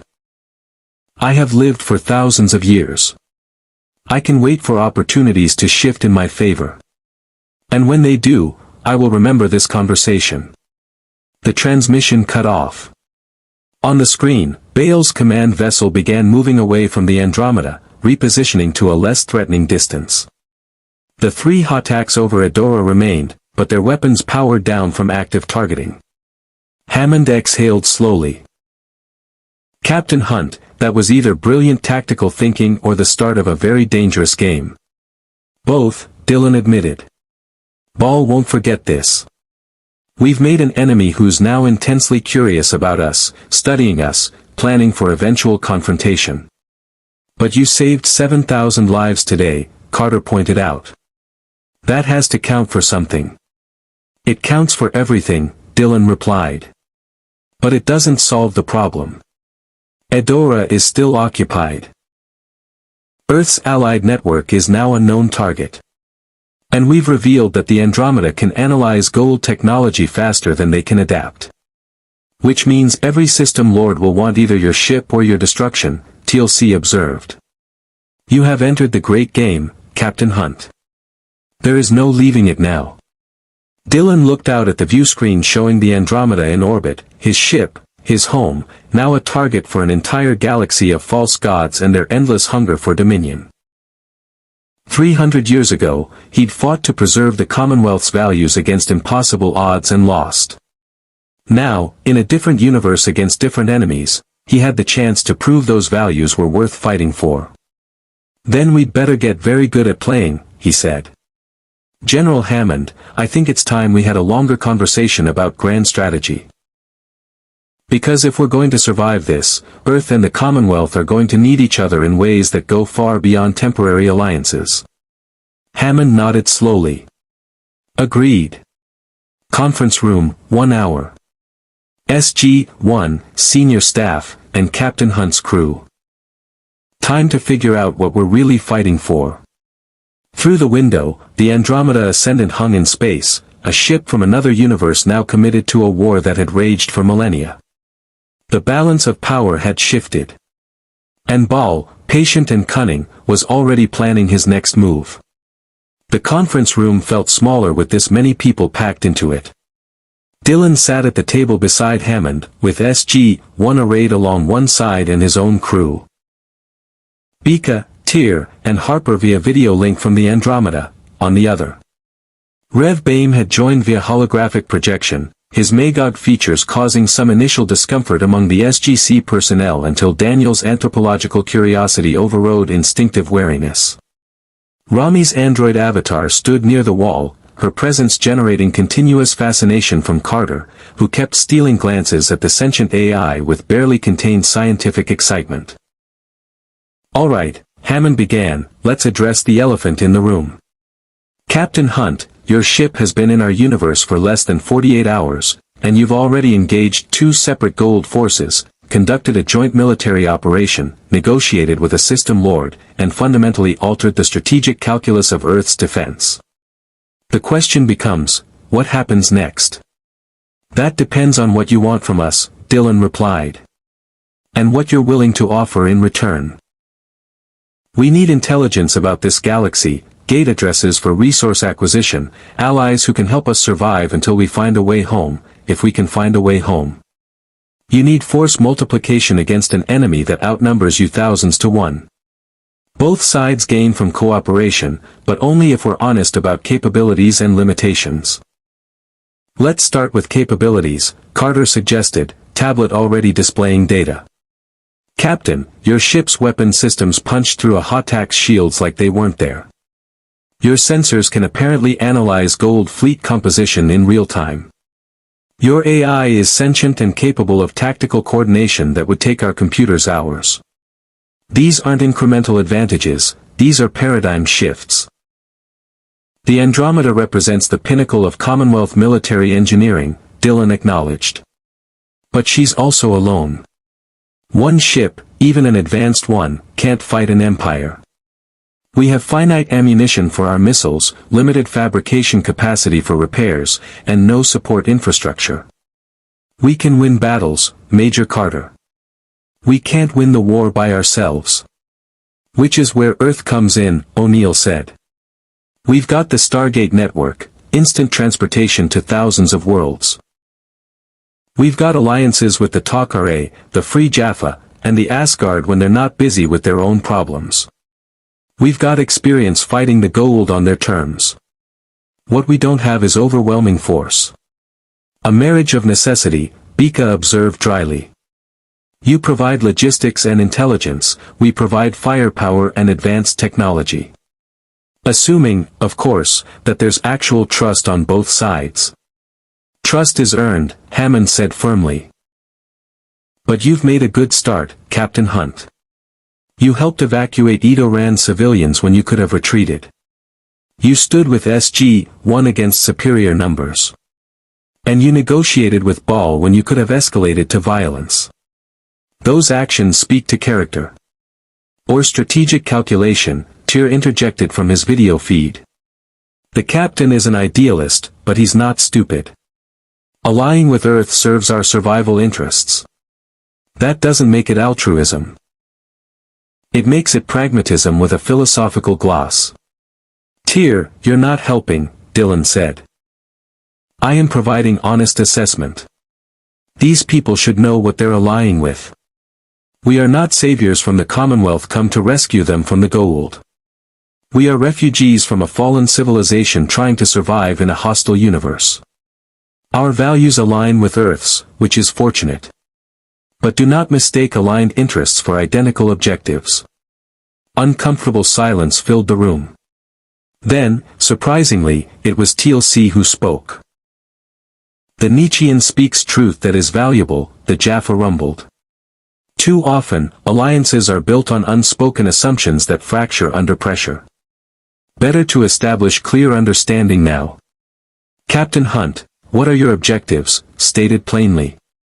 Dylan appreciated the directness. Survival first. Finding a way home if possible. Preserving Commonwealth values, freedom, cooperation, dignity for all sentient beings, while we're stranded here.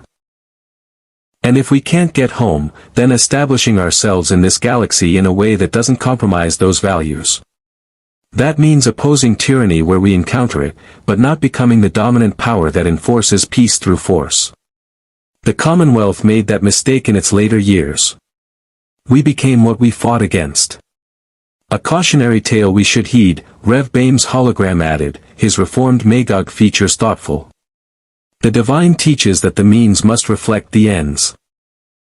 We cannot create a just galaxy through unjust methods. This is why Captain Hunt negotiated with Baal rather than attempting his destruction, not from weakness, but from understanding that becoming executioners serves no righteous purpose. Though I would happily execute Baal given the opportunity, Tyr muttered. False gods deserve no quarter. And that's the philosophical divide we're working with, Bika summarized. Dylan wants to save everyone and reform the galaxy through inspiration. Tyr wants to kill our enemies and establish dominance through superior firepower. I just want to survive with enough dignity that I can look at myself in the mirror. We make it work through compromise and the captain being too stubborn to quit. Harper's face appeared on another screen, the engineer looking exhausted. Can we get to the practical stuff? Because I've been analyzing Goa'uld technology, and guys, their engineering is insane. Not in a good way. They're using Naquata-based power systems that are simultaneously over-engineered and under-optimized. It's like they discovered incredible technology and then stopped innovating for thousands of years. That's exactly what happened, Daniel explained, adjusting his glasses with professorial enthusiasm. The Goa'uld scavenged their technology from the ancients and other advanced races. They didn't develop it, they stole it. And because they're obsessed with maintaining their divine authority, they actively suppress technological advancement that might threaten their power structure. Which creates opportunity, Carter added, catching Harper's thread. If we could combine Commonwealth engineering principles with Goa'uld technology we've acquired, we might be able to develop hybrid systems that exceed both. Harper, I'd love to collaborate if... Major Carter, Hammond interrupted gently, let's not get ahead of ourselves with the technology exchange program just yet. But Dylan saw the potential. Carter was right. Commonwealth understanding of physics and engineering applied to ancient-derived technology could revolutionize Earth's capabilities. And Earth's practical experience fighting the Goa'uld could inform Commonwealth tactical doctrine. General, I propose a structured alliance, Dylan said. The Andromeda provides force projection and technological consultation. Earth provides intelligence, logistical support through the Stargate network, and introductions to your existing allies. We operate jointly on missions where our combined capabilities exceed individual action. And we establish clear protocols about technology sharing, rules of engagement, and long-term objectives. You're proposing a formal treaty, Hammond observed. I'm proposing we acknowledge reality. We're in this together now, whether we planned it or not. Baal knows about us. Other system lords will learn. Earth's enemies are now our enemies. We might as well coordinate our response. O'Neill leaned back, studying Dylan with those sharp, assessing eyes. You know what you're signing up for, right? This isn't a short war. We've been fighting the Goa'uld for years now. Thousands of planets, millions of enslaved humans, dozens of system lords all scheming against each other while maintaining enough unity to crush any serious threat to their dominance. This is generation-spanning conflict. The Commonwealth fought the Magog for decades before falling, Dylan replied quietly. I know what long wars look like, Colonel. I know what they cost. But I also know what happens when good people decide the fight is too hard and surrender to tyranny. We don't get to choose easy paths, we get to choose whether we stand for something or collapse into nothing. Indeed, TLC said, and there was profound respect in his tone. This is the choice I made when I betrayed Apophis. The path of freedom is harder than the path of servitude. But it is the only path worth walking. The door to the conference room opened, and a technician entered urgently. General Hammond, sir, we're receiving a transmission. It's marked urgent, Tok'ra encryption protocols. Hammond's expression shifted to alert concern. Patch it through. The screen activated, showing a woman in Tok'ra robes, brown military-style garments that marked her as part of the resistance. Her eyes glowed briefly with symbiote presence before settling. General Hammond, this is a niece of the Tok'ra High Council. We have intelligence regarding the Commonwealth vessel that appeared near Earth and its recent encounter with Baal's forces. Her gaze shifted, fixing on Dylan. Captain Hunt, the Tok'ra request immediate meeting. What you've done, analyzing Goa'uld fleet configurations and threatening to disseminate that information, has created a political earthquake among the system lords. Anubis has declared you a priority target. You is attempting to establish diplomatic contact. And a faction of system lords we thought defeated, the remnants of Apophis's forces, are reforming specifically to claim your ship. How did the Tok'ra learn about our encounter with Baal? Dylan asked. We have operatives embedded throughout the system lord hierarchy. Your negotiation was monitored by multiple factions. Captain Hunt, you've become the most significant strategic asset and threat in the galaxy in less than 2 days. The Tok'ra believe we can help each other, but time is critical. Multiple system lords are mobilizing fleets. You must understand, the Goa'uld have been in relative stalemate for years. Your arrival has destabilized everything. Hammond looked at Dylan. Your call, Captain. The Tok'ra are allies, but they have their own agenda. And any meeting could be intelligence gathering as much as genuine cooperation. Dylan thought about Baal's patient intelligence, about system lords mobilizing fleets, about being a target for forces he barely understood. The tactical situation was deteriorating faster than he could adapt. Set up the meeting, Dylan decided. But General Hammond and SG-1 participate. We're allies now, we face these threats together. Anise nodded. Agreed. We'll transmit coordinates for a meeting on one of our secure worlds. Come prepared for difficult intelligence, Captain Hunt. The galaxy you've entered is far more dangerous than you yet realize. The transmission ended. O'Neill broke the silence with his characteristic dry humor. Well, this is going great. We've been officially upgraded from irritating rebels to significant strategic asset / galaxy destabilizing threat. That's definitely a promotion. Indeed, TLC agreed, almost smiling. How long until the Tok'ra meeting? Dylan asked. They'll need time to set up security protocols, Hammond estimated. 12 hours minimum. Captain, I suggest you and your crew get some rest. And Captain, Hammond's expression turned serious, welcome to the war. The real war, not just skirmishes. You've just painted a target on yourself that every power player in the galaxy can see. Dylan stood, feeling the weight of command pressing down with familiar intensity. 300 years ago, he'd commanded the Andromeda in a desperate battle to save the Commonwealth and lost everything. Now, in a different universe, he was walking a similar path. "General, I've been a target before," Dylan said quietly. "The question is never whether enemies will come for you. The question is whether you have allies worth standing with when they arrive." He looked around the conference room, at Hammond's weathered determination, at SG-1's hard-won professionalism, at his own crew's diverse competence forged through impossible circumstances. "I think we do," Dylan concluded. "Let's make sure we're ready for whatever comes next." As they filed out of the conference room, Rami's avatar approached Carter, the AI's expression curious. "Major Carter, you've been staring at me for the past hour. Is there something you'd like to ask?" Carter flushed slightly. "Sorry, it's just, you're a fully sentient artificial intelligence with an android body and emotional responses. This is incredible. I have so many questions about your architecture, your decision-making processes, how I became who I am." Rami smiled. "Perhaps we could discuss it.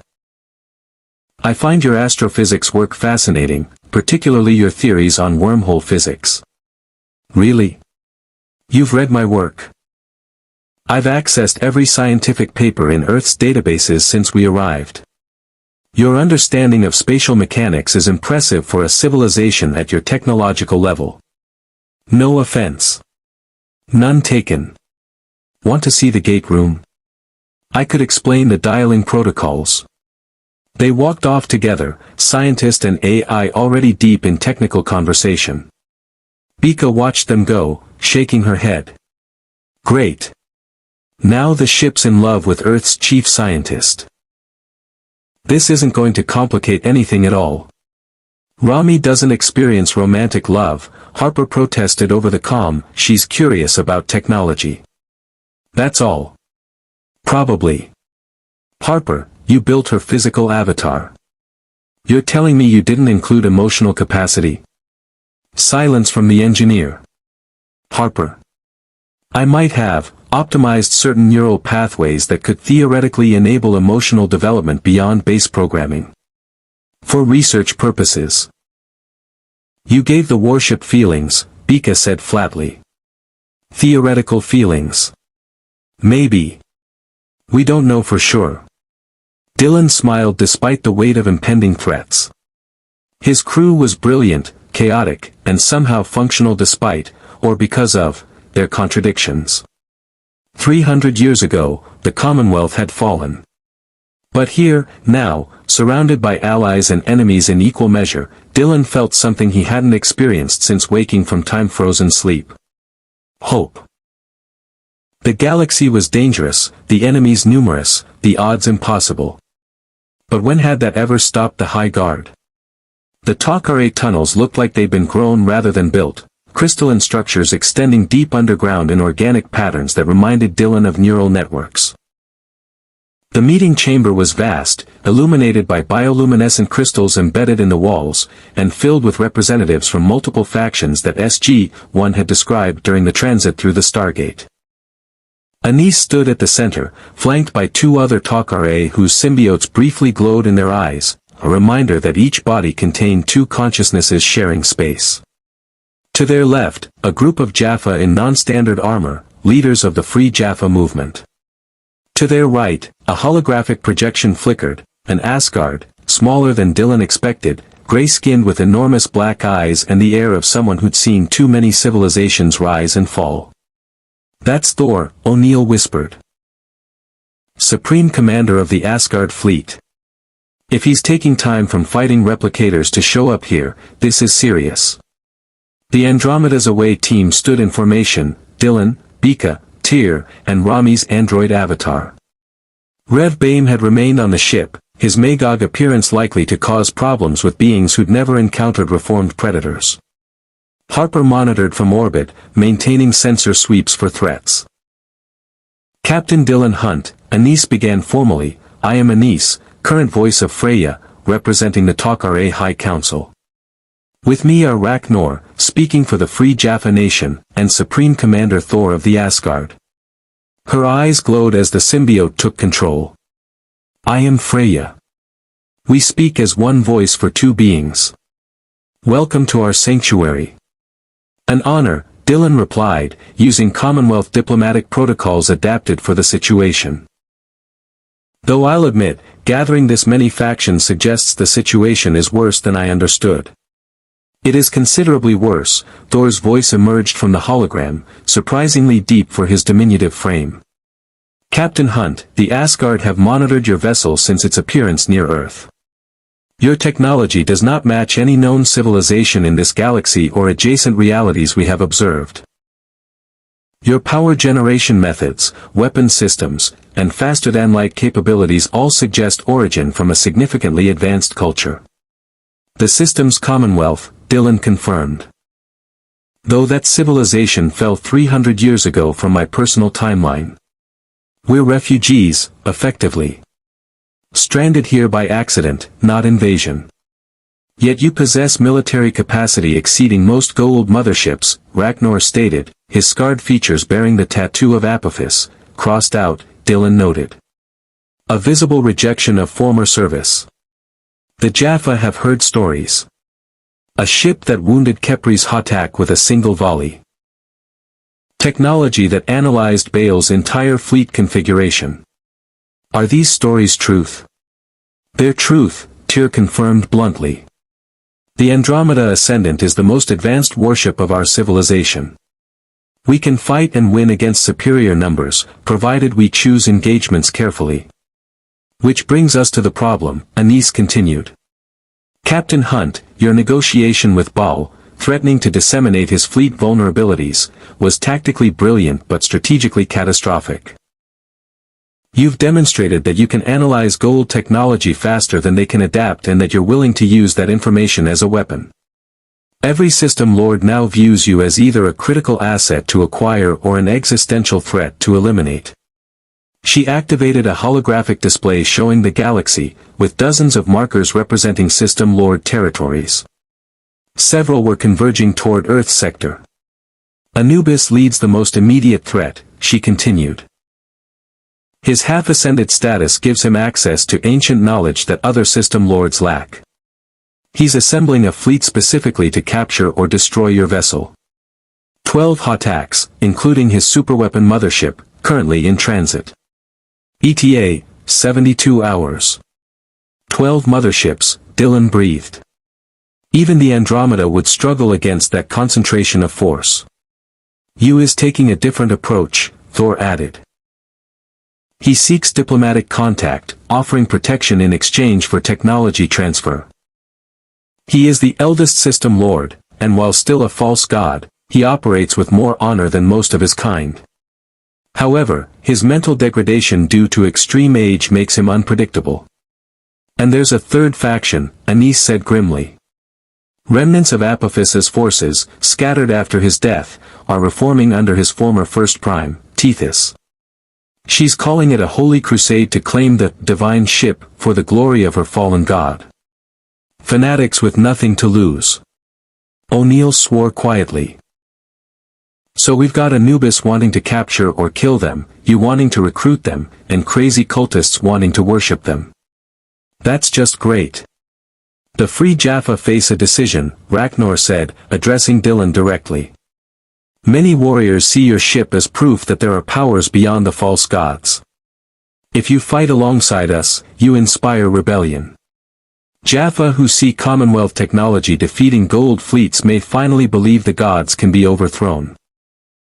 But if you're captured or destroyed, Anise countered, it reinforces Goa'uld dominance. The psychological impact cuts both ways, Captain Hunt. You've become a symbol whether you intended to or not. Dylan felt the weight of expectations pressing down, High Guard, Commonwealth, everything he represented becoming a banner for people fighting their own wars of liberation. He'd been here before, watching the Commonwealth symbols being wielded by factions with agendas that didn't match the values those symbols were supposed to represent. Captain Hunt, Thor's hologram focused intently, the Asgard face our own crisis with the replicators. We cannot provide direct military support. However, we recognize that your technology represents a unique approach to problems we have struggled with for millennia. If you survive the coming conflicts, the Asgard would be interested in technological and scientific exchange. Your ship's computer systems appear to be significantly more sophisticated than our own. Rami is sentient, Dylan clarified. She's not just a computer system. She's crew. Thor's large eyes seemed to process this. A true artificial intelligence with self-determination and emotional capacity. Fascinating. The Asgard abandoned such research after the replicator crisis demonstrated the dangers. Yet your AI appears stable, loyal, and independently functional. This suggests your civilization solved problems we could not.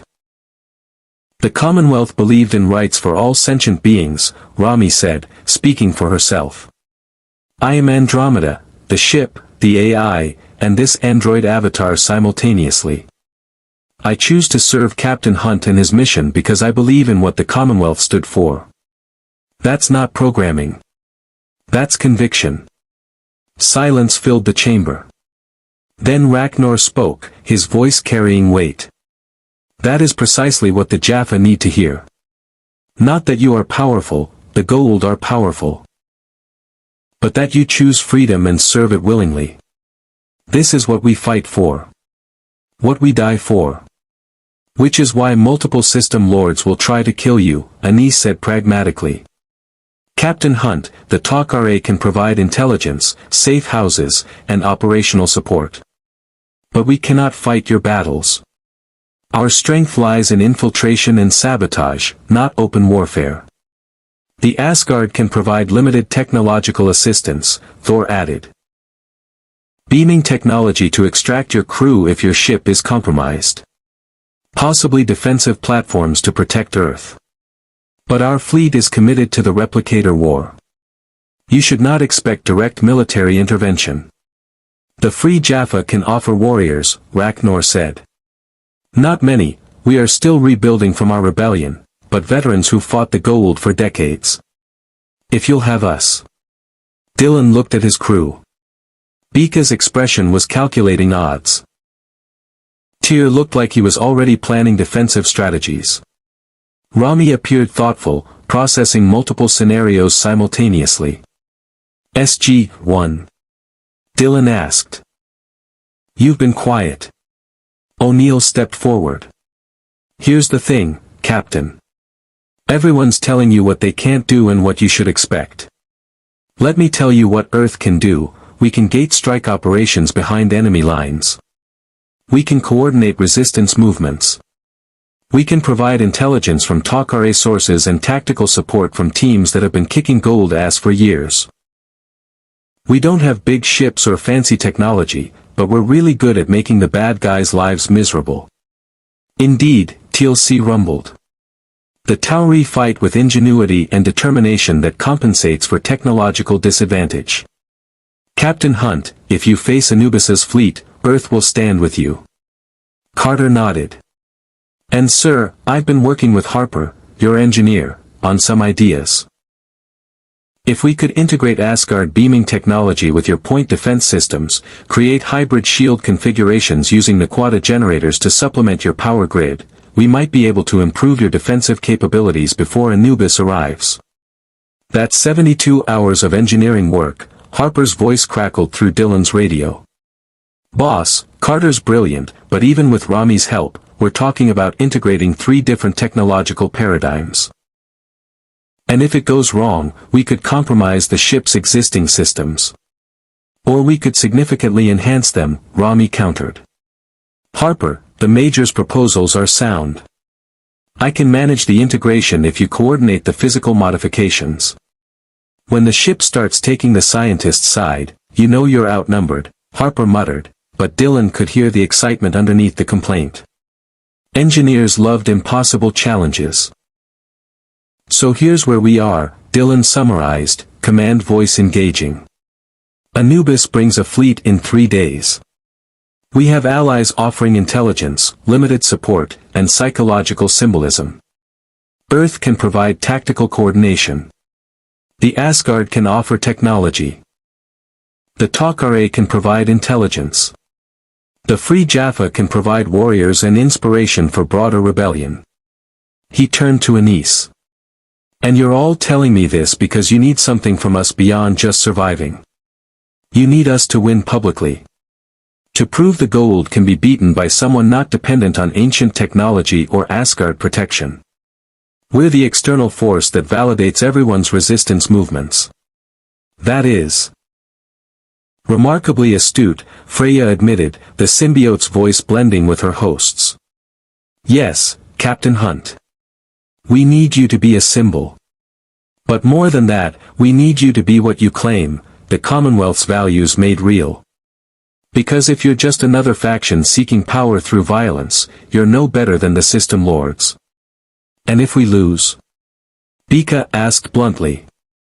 Then the resistance movements lose momentum, Ragnar said. Jaffa who might have rebelled will submit to their gods. Tok'ra operations will become harder as System Lords consolidate power. Earth will face increased aggression. The balance of power shifts decisively toward tyranny. No pressure, O'Neill deadpanned. Dylan walked to the holographic display, studying the fleet movements converging on Earth's sector. 12 Hotax plus Anubis's superweapon. He'd faced worse odds at the Battle of Hephaestos, when the Nietzschean rebellion had trapped his fleet between 3 world ships.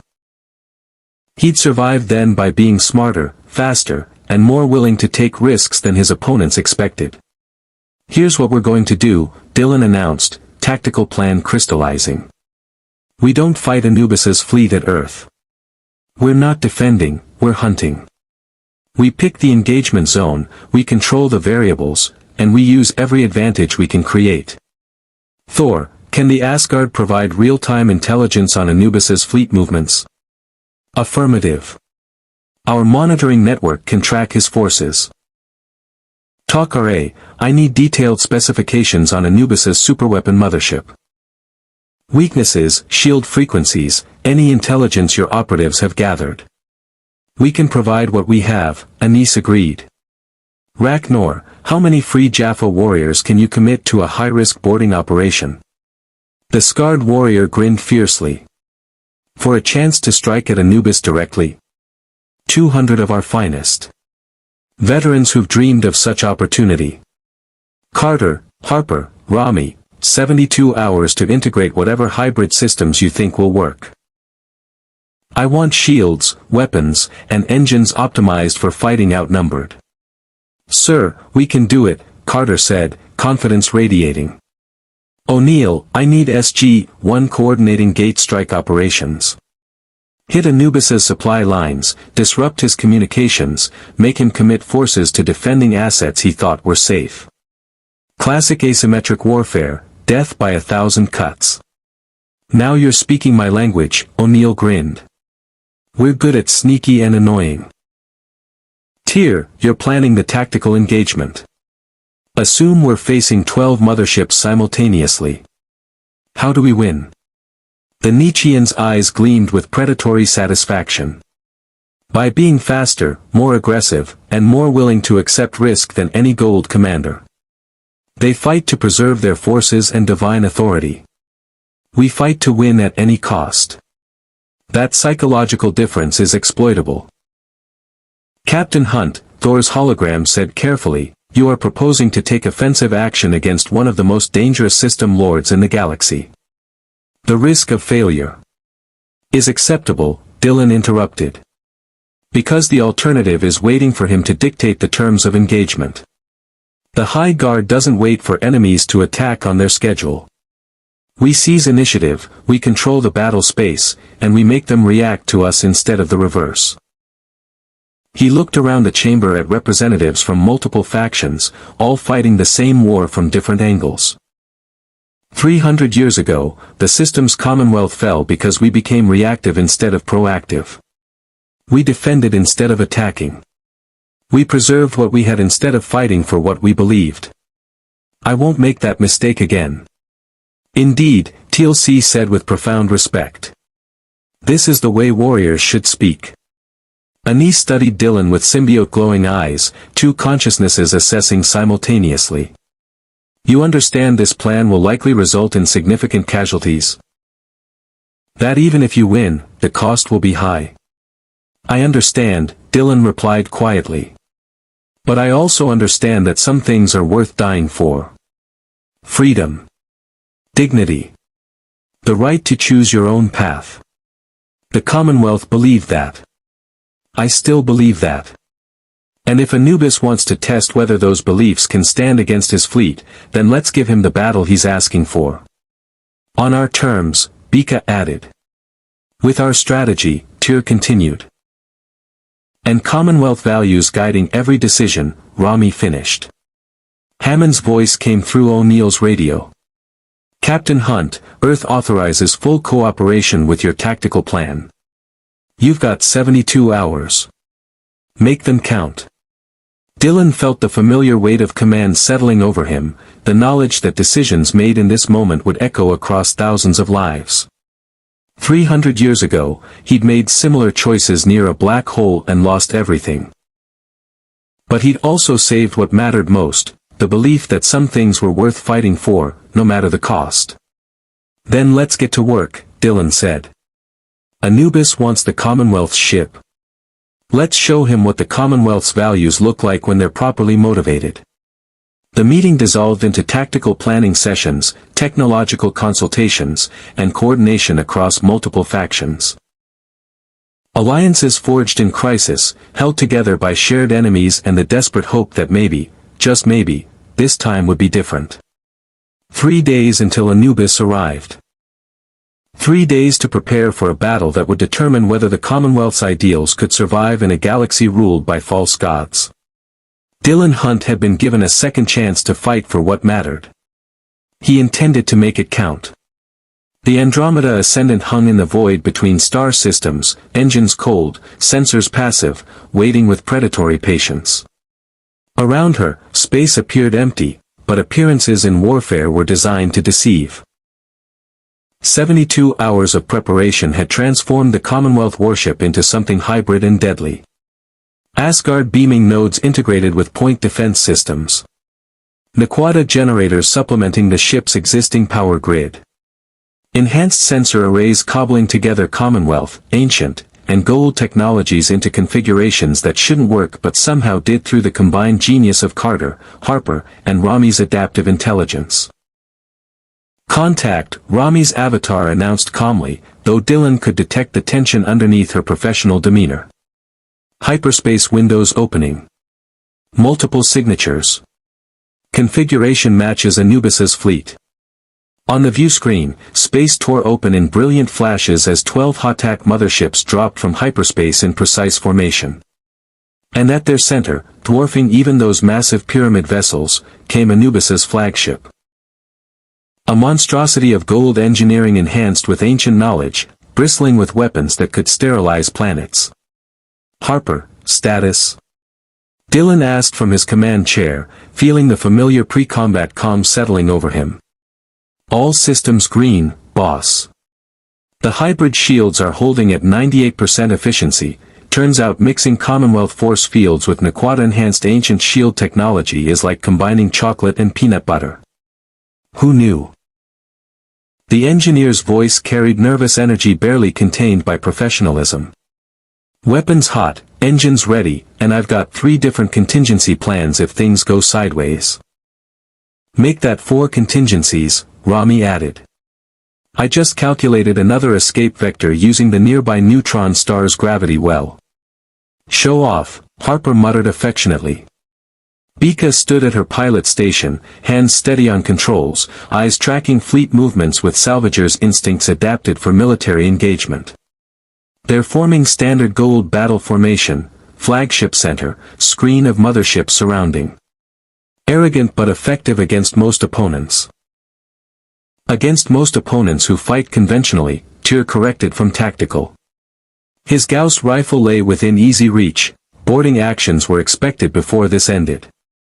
They assume we'll engage at range, trade volleys until one side's shields fail. They're wrong. Indeed they are, TLC agreed. The Jaffa warrior stood beside O'Neill at the auxiliary tactical station, both looking slightly uncomfortable operating Commonwealth controls but adapting quickly. SG-1 had insisted on being aboard for the engagement despite the risks. "They're hailing us," Rami reported. "Audio only." "It's Anubis." Dylan nodded. "Put him through."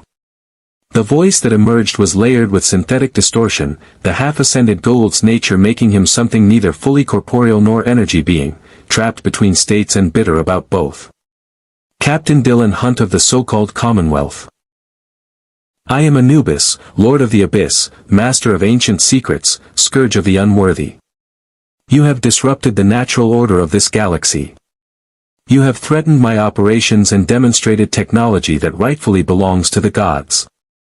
Surrender your vessel immediately, and I will grant you the honor of serving in my ranks. Refuse, and I will demonstrate why I am the most feared of all System Lords." "That's quite a title collection," O'Neill muttered. "Compensating much?" Dylan leaned forward. "Anubis, this is Captain Dylan Hunt. I've got a counter-offer. Turn around, go home, and we'll pretend this territorial posturing never happened. Because I've analyzed your fleet configuration, and I know 17 ways to dismantle your forces before your shields even register we've engaged. This isn't a battle you want. You dare threaten a god. I'm not threatening a god. I'm warning a parasite in stolen technology about the consequences of picking fights with people who actually understand the engineering principles behind their weapons systems. Last chance, Anubis. Walk away." Silence. Then Anubis's distorted laugh echoed through the bridge. "You are either the bravest warrior I have encountered or the most foolish. Let us discover which. All vessels, attack formation. Destroy that ship." The transmission cut off. "Well, we tried diplomacy," Bika said dryly. "Now comes the fun part." On the view screen, the 12 Hotaks began their approach in coordinated assault pattern, energy weapons charging. Anubis's flagship hung back, observing, letting his subordinates test the Commonwealth vessel's capabilities. "Tactical assessment," Dylan ordered. "Standard Goa'uld doctrine," Tyr reported.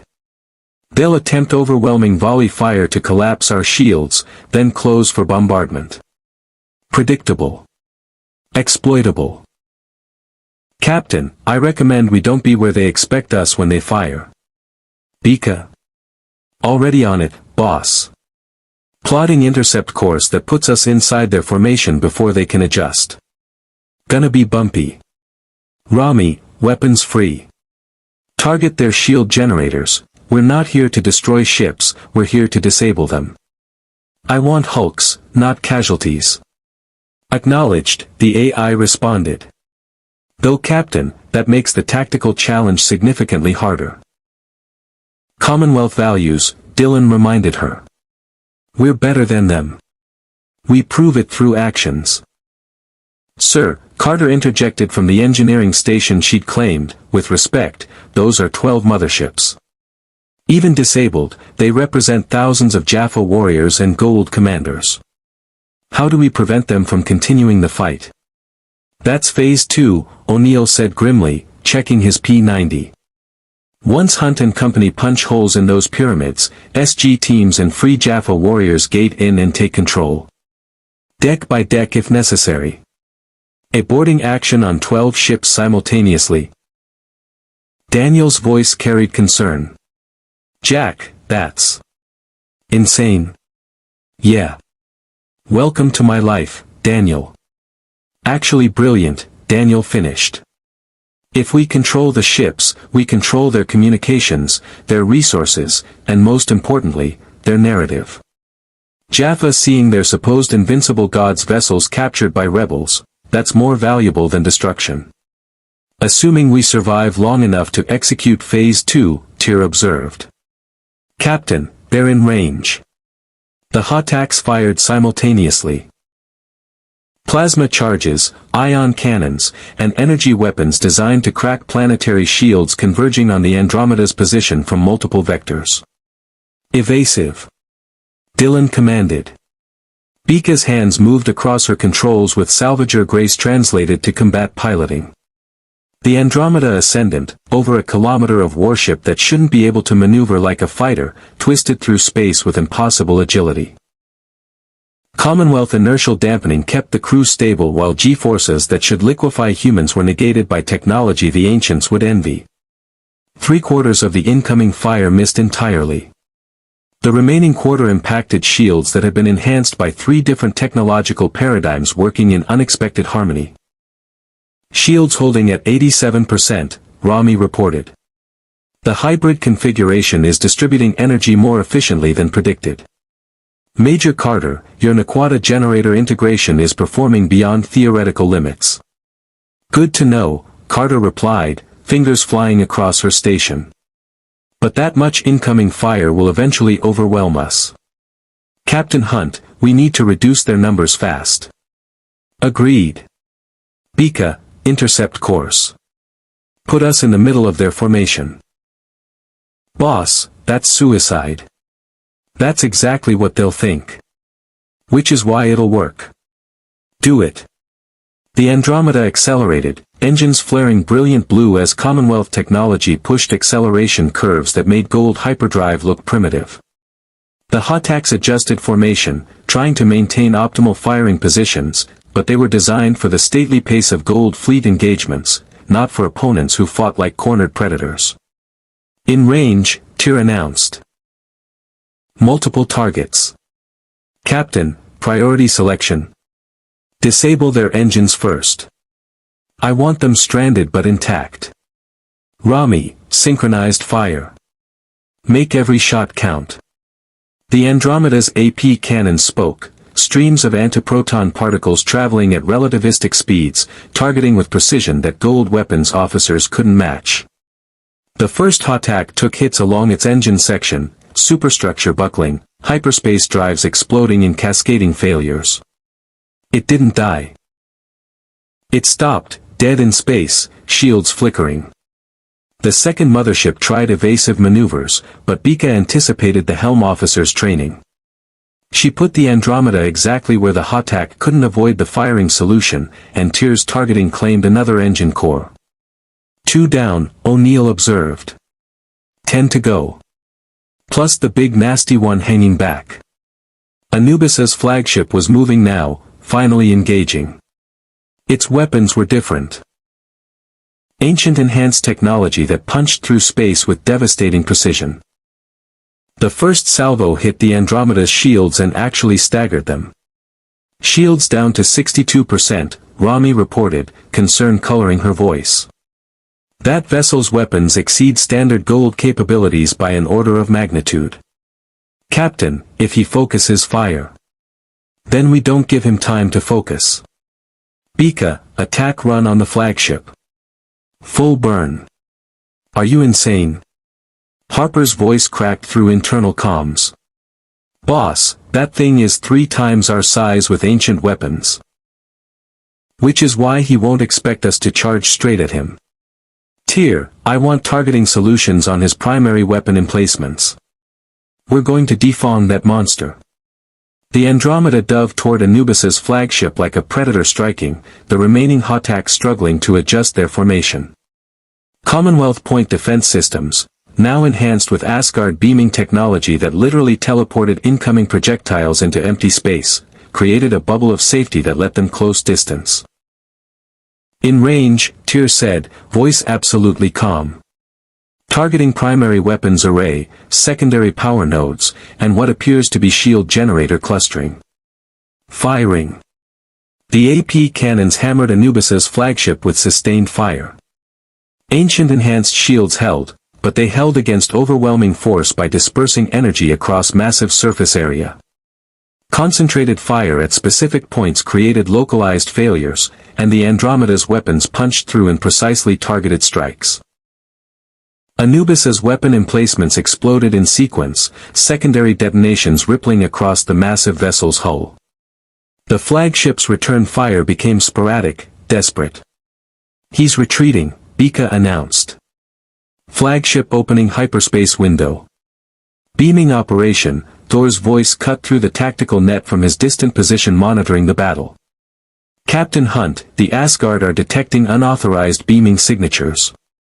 Anubis is evacuating his command staff. Let him go, Dylan decided.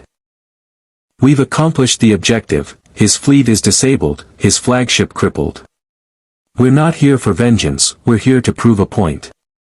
The flagship jumped to hyperspace, Anubis fleeing a battlefield for perhaps the first time in millennia.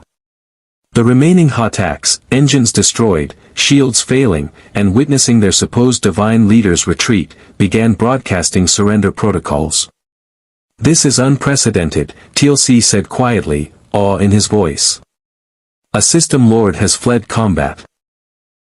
Jaffa across the galaxy will hear of this. Many will question their faith in the false gods. Phase 2, O'Neill announced, already moving toward the ring transporter. SG teams and free Jaffa warriors, gate coordinates are locked.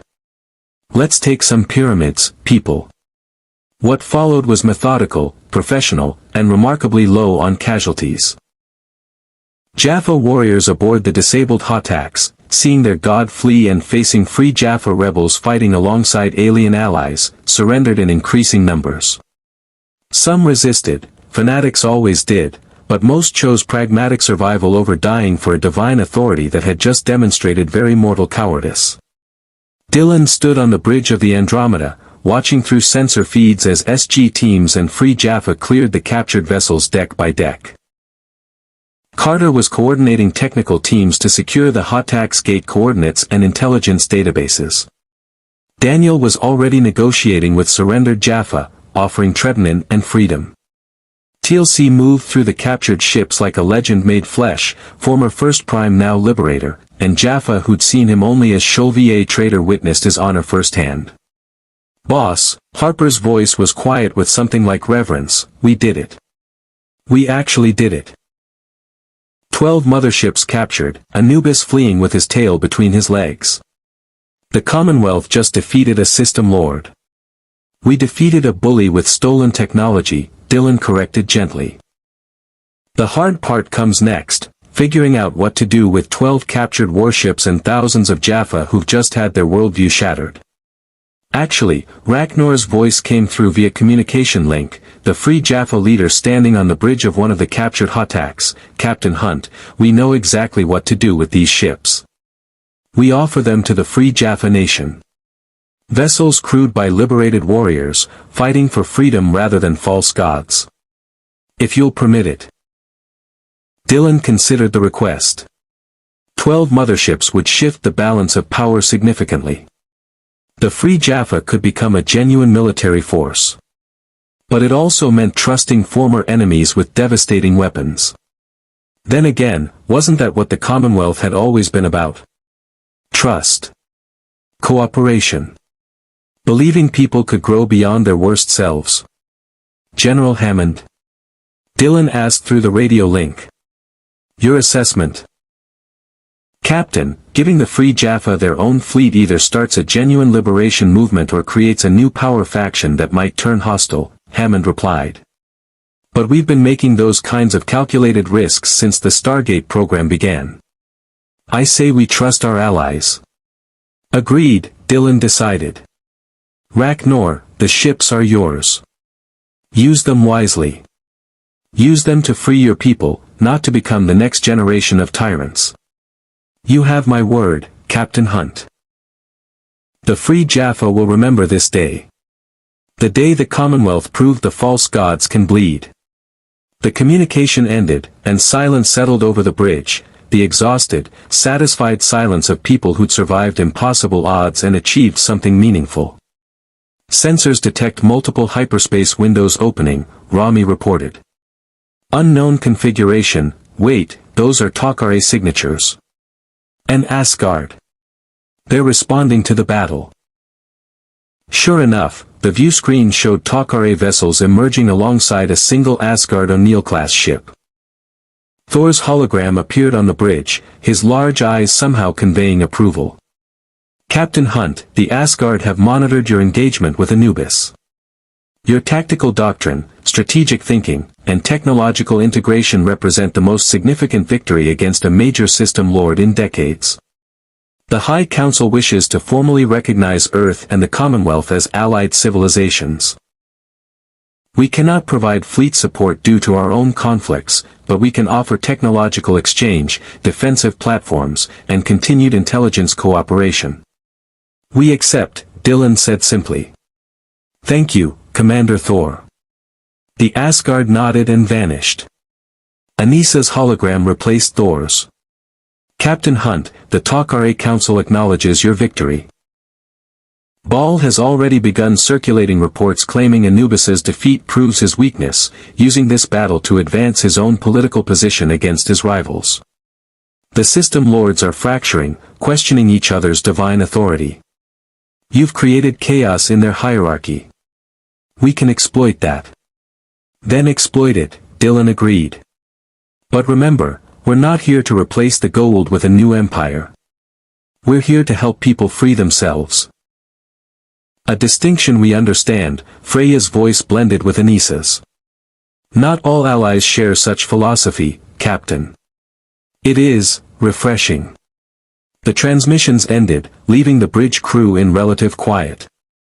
Outside, the disabled Hotaks floated like monuments to a battle that would echo across the galaxy, proof that false gods could be defeated, that freedom was possible, that the impossible could be achieved through courage and cooperation.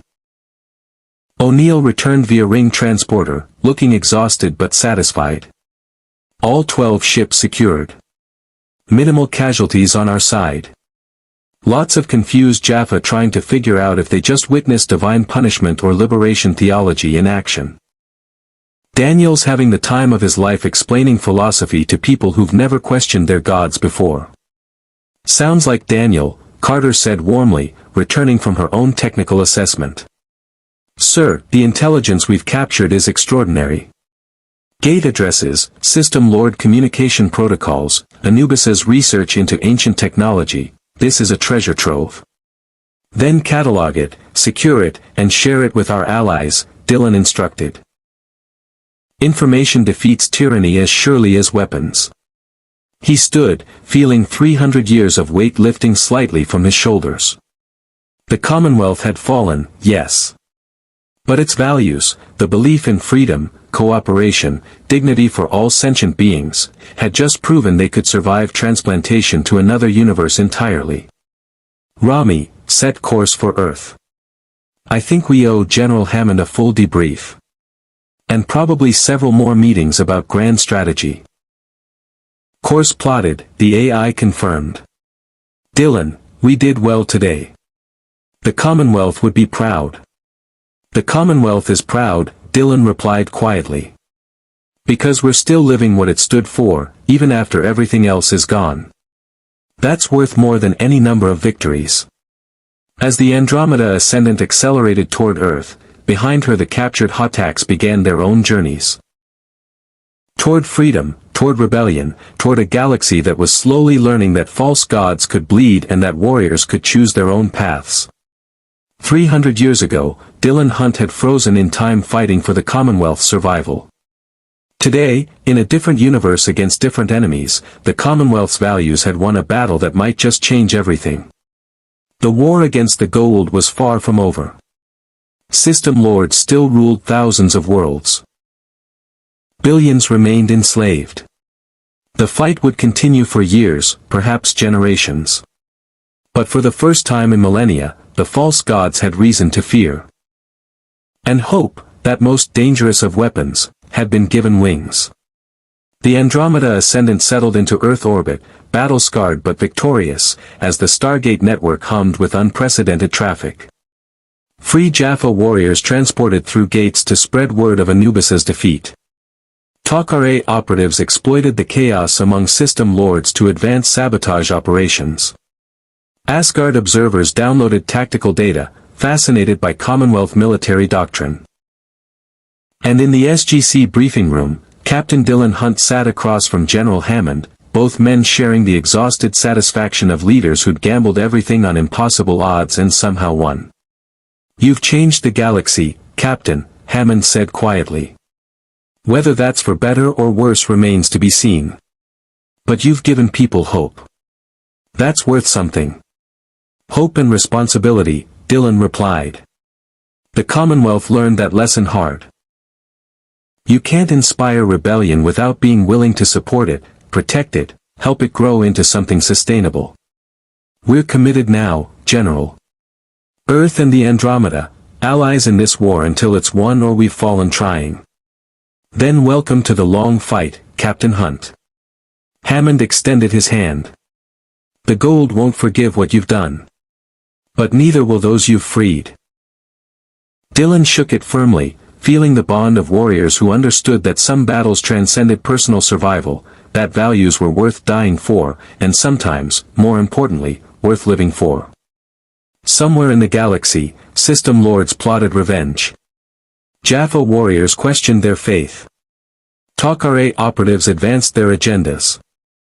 And the Asgard watched with clinical interest as this newcomer civilization demonstrated principles their own race had abandoned centuries ago. The balance of power had shifted irrevocably. The Andromeda Ascendant, last ship of a fallen Commonwealth, had become something new, a symbol of resistance, a weapon against tyranny, and proof that even in the darkest galaxy, hope could take root and flourish. Captain Dylan Hunt stood at the observation window, watching Earth rotate below, and thought about 300 years lost and a universe gained. The Commonwealth had fallen, yes.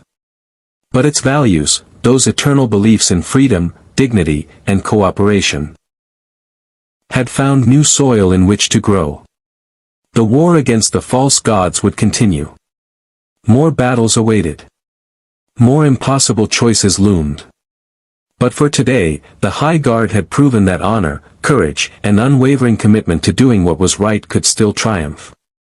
And that, Dylan knew, was worth every sacrifice the journey had demanded.